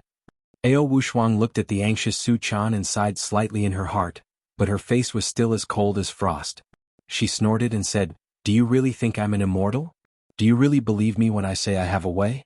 You've been in the mortal world for so many days, how can you still be so childish?" As she said this, she pointed at Li Yundong and said coldly, "If this person had bad intentions and spoke sweet words to you, would you be fooled?" Su Chan was shocked. "No, Yundong is not such a person. He treats me very well." Hehe. Su Chan saw that the look in her master's eyes was getting more and more strange, and her heart suddenly thumped. She unconsciously stepped back, wanting to run back to Li Yundong's side. Watch net. 7 However, when Ao Wushuang pointed her finger at Su Chan, she froze on the spot. Her body felt as if it weighed thousands of kilograms and she couldn't move at all. Ao Wushuang sneered and said, "You want to go back to him? Come with me obediently." Li Yundong was shocked. "What are you doing? Let her go." When Ao Wushuang saw him rushing over, she pointed at him with her finger. Suddenly, Li Yundong felt as if he had been handcuffed by an extremely heavy chain. Even though he had amazing divine strength, he was like traveling monk sun being pressed under the five elements mountain, unable to move at all. What's going on? Li Yundong couldn't imagine that such a peerless beauty would be able to stop him with just a light touch from such a proud and arrogant woman. Don't make things difficult for her. If you have something to say, come at me. Li Yundong roared. You? Ao Wushuang sneered. What can you do? After that, Ao Wushuang suddenly pinched her fingers and shouted, 8 desolations. With that, the 8 desolation celestial sword under her feet suddenly disappeared and then reappeared in front of her in an instant. The body of the sword made a buzzing sound. Ao Wushuang pointed at Li Yunyang and shouted, Can you stop it? As soon as her voice fell, the Bahuang sword made a clanging sound and instantly turned into countless 3-feet-long green peak swords, like a lotus blooming in an instant. The layers of petals were blades that rotated rapidly. They were incomparably sharp, and the friction made a sizzling sound. The iron lotus rushed towards Li Yundong like a bolt of lightning. Su Chan was scared out of her wits. No, she screamed. Li Yundong only felt his vision go black, and the iron lotus instantly rushed over. But when it rushed in front of him, it stopped in an instant, like countless whirlpools of blades that were constantly rotating, shrouding his eyes and making a terrible sound of metal friction. Li Yundong had no doubt that if this iron lotus with a diameter of 2 to 3 meters pounced on him, he would immediately be turned into countless pieces of flesh and blood. Li Yundong was shocked. He had never seen such magic and means. Just when Li Yunyang thought that Ao Wushuang was going to kill him, there was suddenly nothing in front of him. The steel lotus composed of countless Bahuang swords was like a blooming flower closing into a flower bud. The sword edges closed one by one, and then quickly turned into a 3-foot-long green sword. Watch net.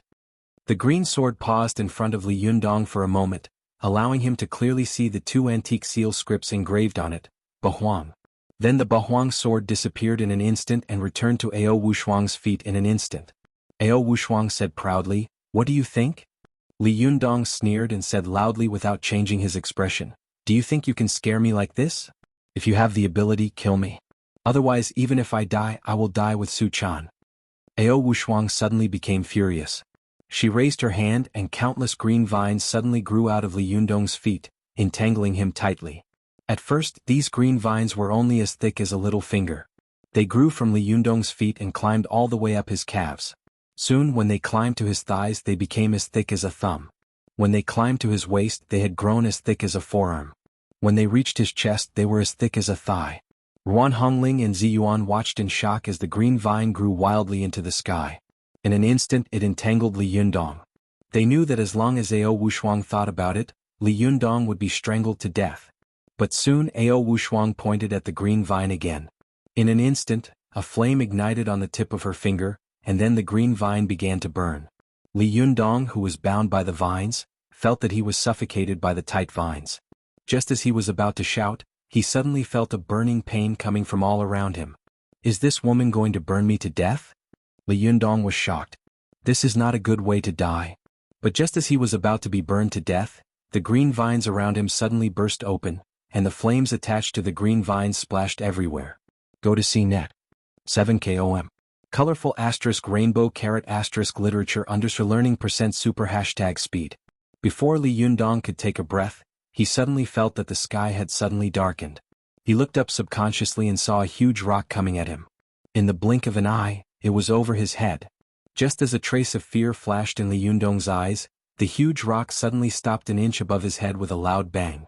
Li Yundong fixed his eyes and saw that there was a stream of water that was as thick as a finger flowing above his head. It was like a shield, forcibly carrying the huge rock falling from the sky. With a wave of Ao Wushuang's hand, the water shield shook violently and threw the huge rock away. With a muffled thud, it hit the ground, creating a deep pit. Ruan Hongling and Ziyuan were stunned. Ruan Hongling said, She's actually proficient in the 5 elements of magic at the same time? Isn't this too exaggerated? Ziyuan was also secretly shocked. This series of attacks is as fast as lightning. After making a move, she immediately takes it back. Her methods are so fast that it's really too much for the eyes to take in. Even I can't resist it. Ao Wushuang is indeed worthy of being the top master of the Fox Zen school. Li Yundong seemed to have been stunned by the series of attacks just now. He stood there in a daze, unable to come to his senses for a while. Ao Wushuang shouted angrily, I have more than 100 kinds of shintong that can kill you in an instant. Just now I only showed you 5 of them. Even a cultivator like me has to fear the heavenly tribulation and don't dare to get into trouble. You're just an uncultured brat. How dare you drag my beloved disciple into this mess with you? As she spoke, Ao Wushuang seemed to recall something from the past. A look of extreme pain flashed in her eyes. She scolded loudly, don't think that you're great just because you're the successor of Jin Dan. You haven't even stepped into the threshold of cultivation. You're still very young. If you don't have the ability, don't try to be a hero. And don't get me, my disciple, into trouble. Ao Wushuang's series of attacks had made Li Yundong unable to fight back at all. This kind of shame and humiliation made him unable to react for a while, but then Ao Wushuang's scolding suddenly made his heart tremble. Su Chan had already burst into tears. She struggled frantically and cried, Master, don't take me away. I want to be with Yundong. Ao Wushuang scolded loudly, shut up. What good will it be for you to be with him? When the divine punishment comes, you will also be struck to death. Do you know that? Su Chan cried, if I die, I die. I'm willing to die with Yundong. Ao Wushuang was so angry that she scolded, you're really crazy and obsessed. Li Yundong raised his head and let out a long sigh. He advised Su Chan, listen to your master and go by yourself. Ao Wushuang snorted coldly and said, at least you've said something reasonable. Then she pulled Su Chan's arm and was about to leave. Su Chan staggered because of Ao Wushuang's pull. She cried and looked back at Li Yundong with tears in her eyes. Ziyuan, who was standing to one side, suddenly said, Senior Wushuang. Ao Wushuang glanced at her coldly and said, what? Do you want to meddle in the family affairs of our Fox Zen school? Ziyuan cupped her hands and said, I don't dare. I just want to ask, this Bahuang sword is the most precious treasure of our Jingyi school's Linggong sect. When will you return it to our sect? In addition, our second Sherbua visited your sect 9 years ago, but there has been no news of her whereabouts. I wonder if Senior knows anything about it? Ao Wushuang laughed and said, are you talking about your master's shimmy? How would I know her whereabouts? In addition, this Bahuang sword, hee little girl, if you have the ability, come and take it yourself. As she said this, she pulled Su Chan and turned into a beam of green light in the blink of an eye. Ruan Hongling watched her leave and stamped her feet angrily. This witch is really domineering. Ziyuan shook her head and looked at Li Yundong. She saw that the boy seemed to have lost his soul. He stood there in a daze, motionless like a stone statue.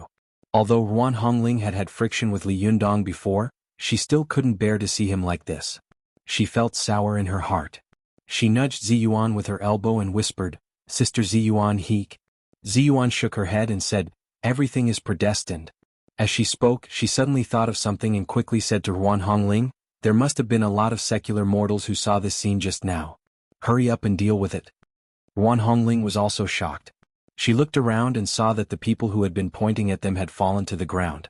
She quickly rushed over and saw that these people had all fainted on the ground. There was a big tree lying across the road 2 or 3 miles away blocking the traffic.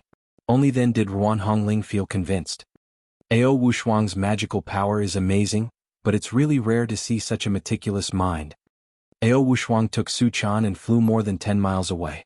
She saw that Su Chan, who was beside her, had been silent, instead of crying like before. She was surprised and turned her head to take a look. She was shocked and slapped Su Chan on the back, scolding, you're crazy. How dare you destroy your own meridians? Su Chan spat out a mouthful of blood. She wanted to commit suicide but failed, so she burst into tears and said, if you want to take me away, I'd rather die. Ao Wushuang said angrily, what's so good about that man? Why are you so infatuated with him? Su Chan said with tears streaming down her face, Yundong is the person who treats me the best in the world. As she spoke, she told him everything that had happened between her and Li Yundong.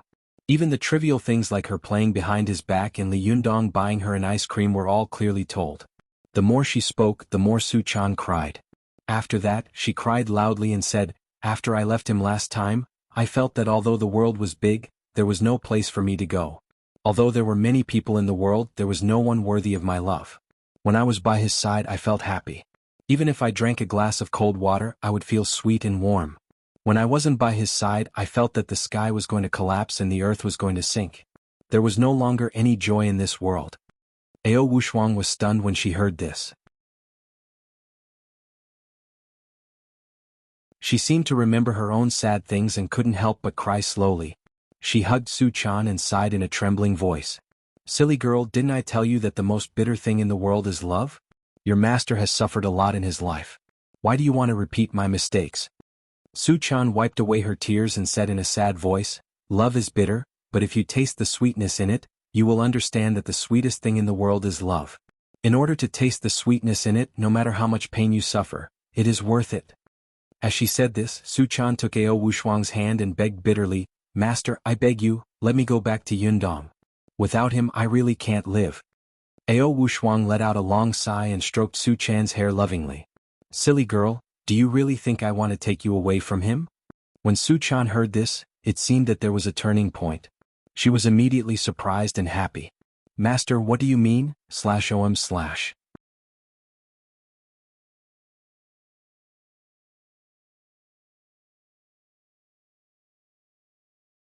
Chapter 160. Go to Watch Network. Ao Wushuang sighed and said, "I'm not blind. How can I not see the love between you and him? But because you have such a deep relationship with him, I must take you away." Su Chan asked in surprise, "Why?" Ao Wushuang said, "You've already tried to build the Zhuji phase with him, haven't you?" Su Chan was shocked again. "Master, did you find us a long time ago?" Ao Wushuang shook her head and said, "I've been paying attention to you for a long time. I didn't want to interfere in your affairs, but when I saw you fail for the first time, I made up my mind to take you away." Su Chan said loudly, "Why?" "Master, with your help, he will definitely succeed in building the Zhuji phase." Ao Wushuang couldn't help but say angrily, "Nonsense. The Zhuji phase depends on yourself. How can you let others help you? In this way, even if you successfully refine the Naiden, it will be a fake Naiden. Once you meet a master, you will definitely be vulnerable. You and him are together all day long, and your feelings for each other are deep and true. Sex is like karma. Once a person is in love, how can he not be aroused?" Hearing this, Su Chan couldn't help blushing. She lowered her head, tugged at the corner of her clothes with her fingers, and didn't say anything. "Go to the watch net." Ao Wushuang snorted coldly and said, "He still wants to build the Zhuji phase? In his next life." Only then did Su Chan know that her master had taken her away from Li Yundong because her existence had always made Li Yundong feel aroused and unable to build the Zhuji phase. The resentment in her heart gradually disappeared. She raised her head, her face as red as an apple, and said timidly, "Then, when he succeeds in building the Zhuji phase, what should we do when the divine punishment comes?" Ao Wushuang thought for a while and said, "I'll think of a way then." Su Chan was ecstatic. She took Ao Wushuang's hand and shook it hard, saying loudly, "Master, I know that you are the person who treats me the best in the world. You must help Yundong. He is very smart and talented." He visualized the 99 Lotus throne for the first time. Ao Wushuang smiled and said, "Why? Isn't your lover the best person in the world? Why did I suddenly become the best person to you?" Su Chan was embarrassed and said coquettishly, "Master?" Ao Wushuang showed a rare expression of appreciation and said, "What did you just say?" He was able to visualize 9 Lotus platforms on his first try? "The first time I saw him, I felt that his potential was extraordinary, and that he might be a rare genius that only appears once in 100 years. Who would have thought that he would be a genius that only appears once in 500 years? Su Chan couldn't help raising her head proudly, as if Ao Wushuang was praising her. She said, Yes, Yundong is the smartest. Master, you teach him. He's not as stupid as me. I'm sure he'll be able to learn once he learns."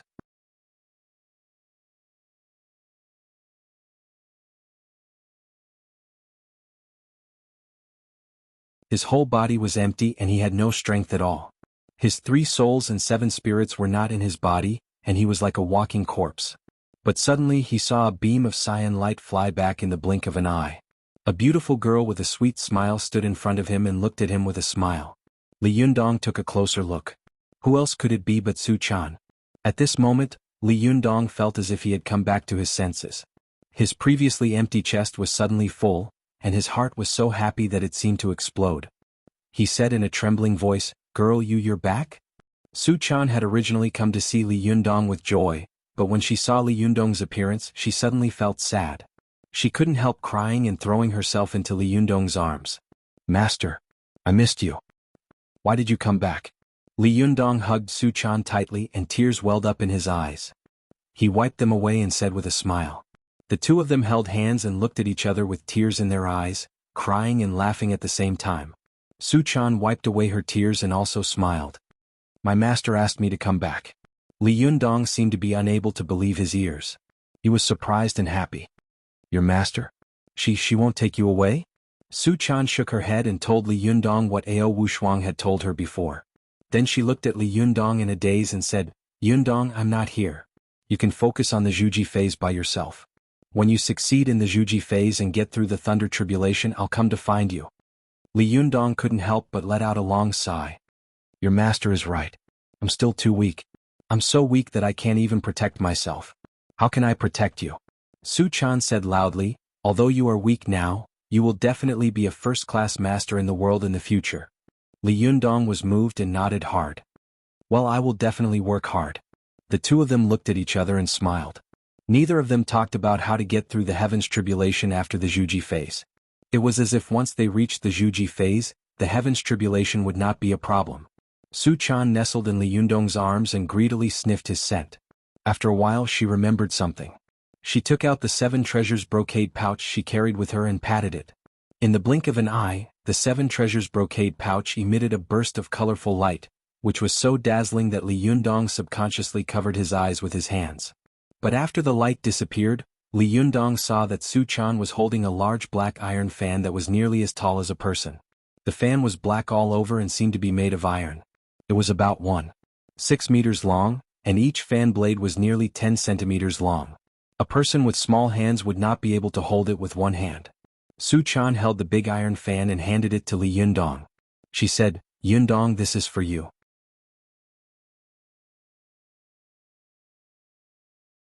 In the future, keep it for self-defense." Li Yundong took the big iron fan in surprise.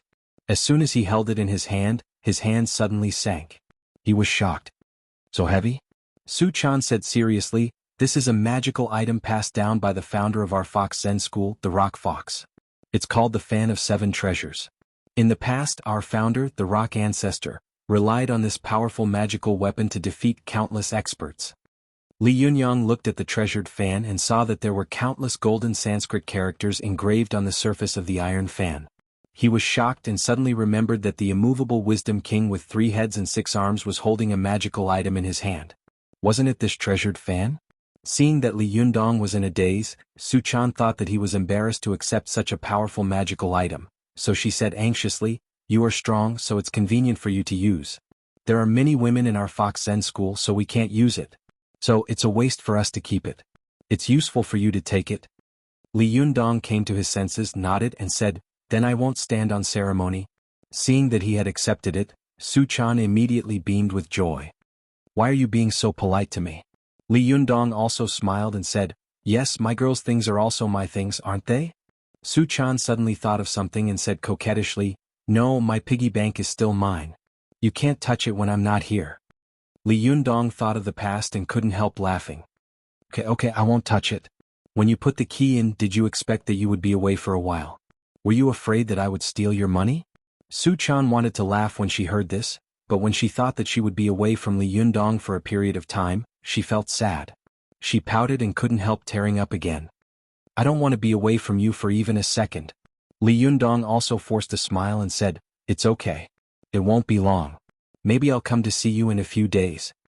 Su Chan wiped her tears and forced a smile. "Well, when I'm not here, remember to miss me." Li Yundong held the fan of 7 treasures with one hand and held the girl's waist with the other. He kissed her gently on the lips and said, "I will miss you every second." Su Chan seemed to have thought of something. She waved her hand in panic and said, No, you can't think of me when you're in the Zhuji phase." After that, she added, "You can't think of me before you reach the Zhuji phase either." The girl couldn't help but say with a wronged and sad face, "You can't miss me before. It's better to think about me after you finish the Zhuji phase." Li Yundong took Su Chan's hand and pressed it against his chest. He looked into her eyes and said, "You are already in my heart. How can I not miss you every second?" Su Chan's eyes suddenly became misty with tears. She threw herself into Li Yundong's arms again and sobbed. She held his waist with both hands and refused to let go. But at this moment, Ao Wushuang's cold voice sounded in Su Chan's mind. Su Chan, do you want to hurt him? Su Chan jumped up in fright and struggled out of Li Yundong's arms in a panic. But she only took 2 steps before she stopped in her tracks. She turned around and looked at Li Yundong. Sir, she said. I'm leaving. Li Yundong forced a smile and said, well, when you are alone, don't cook by yourself. Su Chan wanted to laugh, but she couldn't stop her tears from falling. She nodded and wiped them away. Then she gritted her teeth and turned around to leave. But after taking 2 steps, she stopped again. She turned her head and said with tears in her eyes, Sir, I will miss you. Li Yundong also smiled with tears in his eyes and said, I will miss you too. Su Chan turned her head, wiped her tears and walked with her head down. She took 2 steps and looked back. After walking for 20 or 30 meters, she suddenly stopped and turned around. She made a trumpet with her hands around her mouth and shouted, Yundong, you must become stronger. After shouting, she instantly turned into a green light and disappeared on the spot. Li Yundong's tears suddenly burst out of his eyes, and he choked with sobs. He stood where he was and raised his head, as if he was trying hard to hold back his tears. After looking up for a long time, Li Yundong lowered his head and also made a trumpet with his hands around his mouth. He said loudly, I will definitely become stronger. This shout spread far and wide in the wilderness of the suburbs. The sky was dignified and cold, and the earth was heavy and silent. Between heaven and earth, this shout echoed without dispersing, as if it was witnessing this young man's vow and determination. I'll say a few words about the book here. I'll have to trouble all of you to take a look at it. Perhaps someone would say, little fox is gone. When will she come back? She won't come back until the end, right? My answer is, no, she will come back soon. She will appear from time to time in the middle of the story. She is another line, and without her, the cultivation world cannot be lured out. Perhaps someone would say, the main character will start to level up and slowly leave the city. Yes, the main character will enter the cultivation world, but he will not leave the city. This is a city book first and then the cultivation world. Don't worry, the main character will return soon. Also, some people say that the book is good, some people say that it is exciting, and some people say that it is not good. Of course, you can choose not to read it, right? Let's part on good terms. What I want to say is, this is just the beginning of the story. The real exciting part comes later. Li Yundong has just set foot on the road of cultivation. He needs to go from weak to strong. A wonderful and magnificent story has just begun. You're tuning in to the Han Li's Wuxia Adventures YouTube channel. We're so grateful for your support, and don't forget to subscribe to join us on this incredible journey through captivating stories. Your generosity through donations truly makes a world of difference, as it's the primary source of revenue that allows me to expand and enhance this channel for you. Thank you from the bottom of my heart for being a part of this adventure.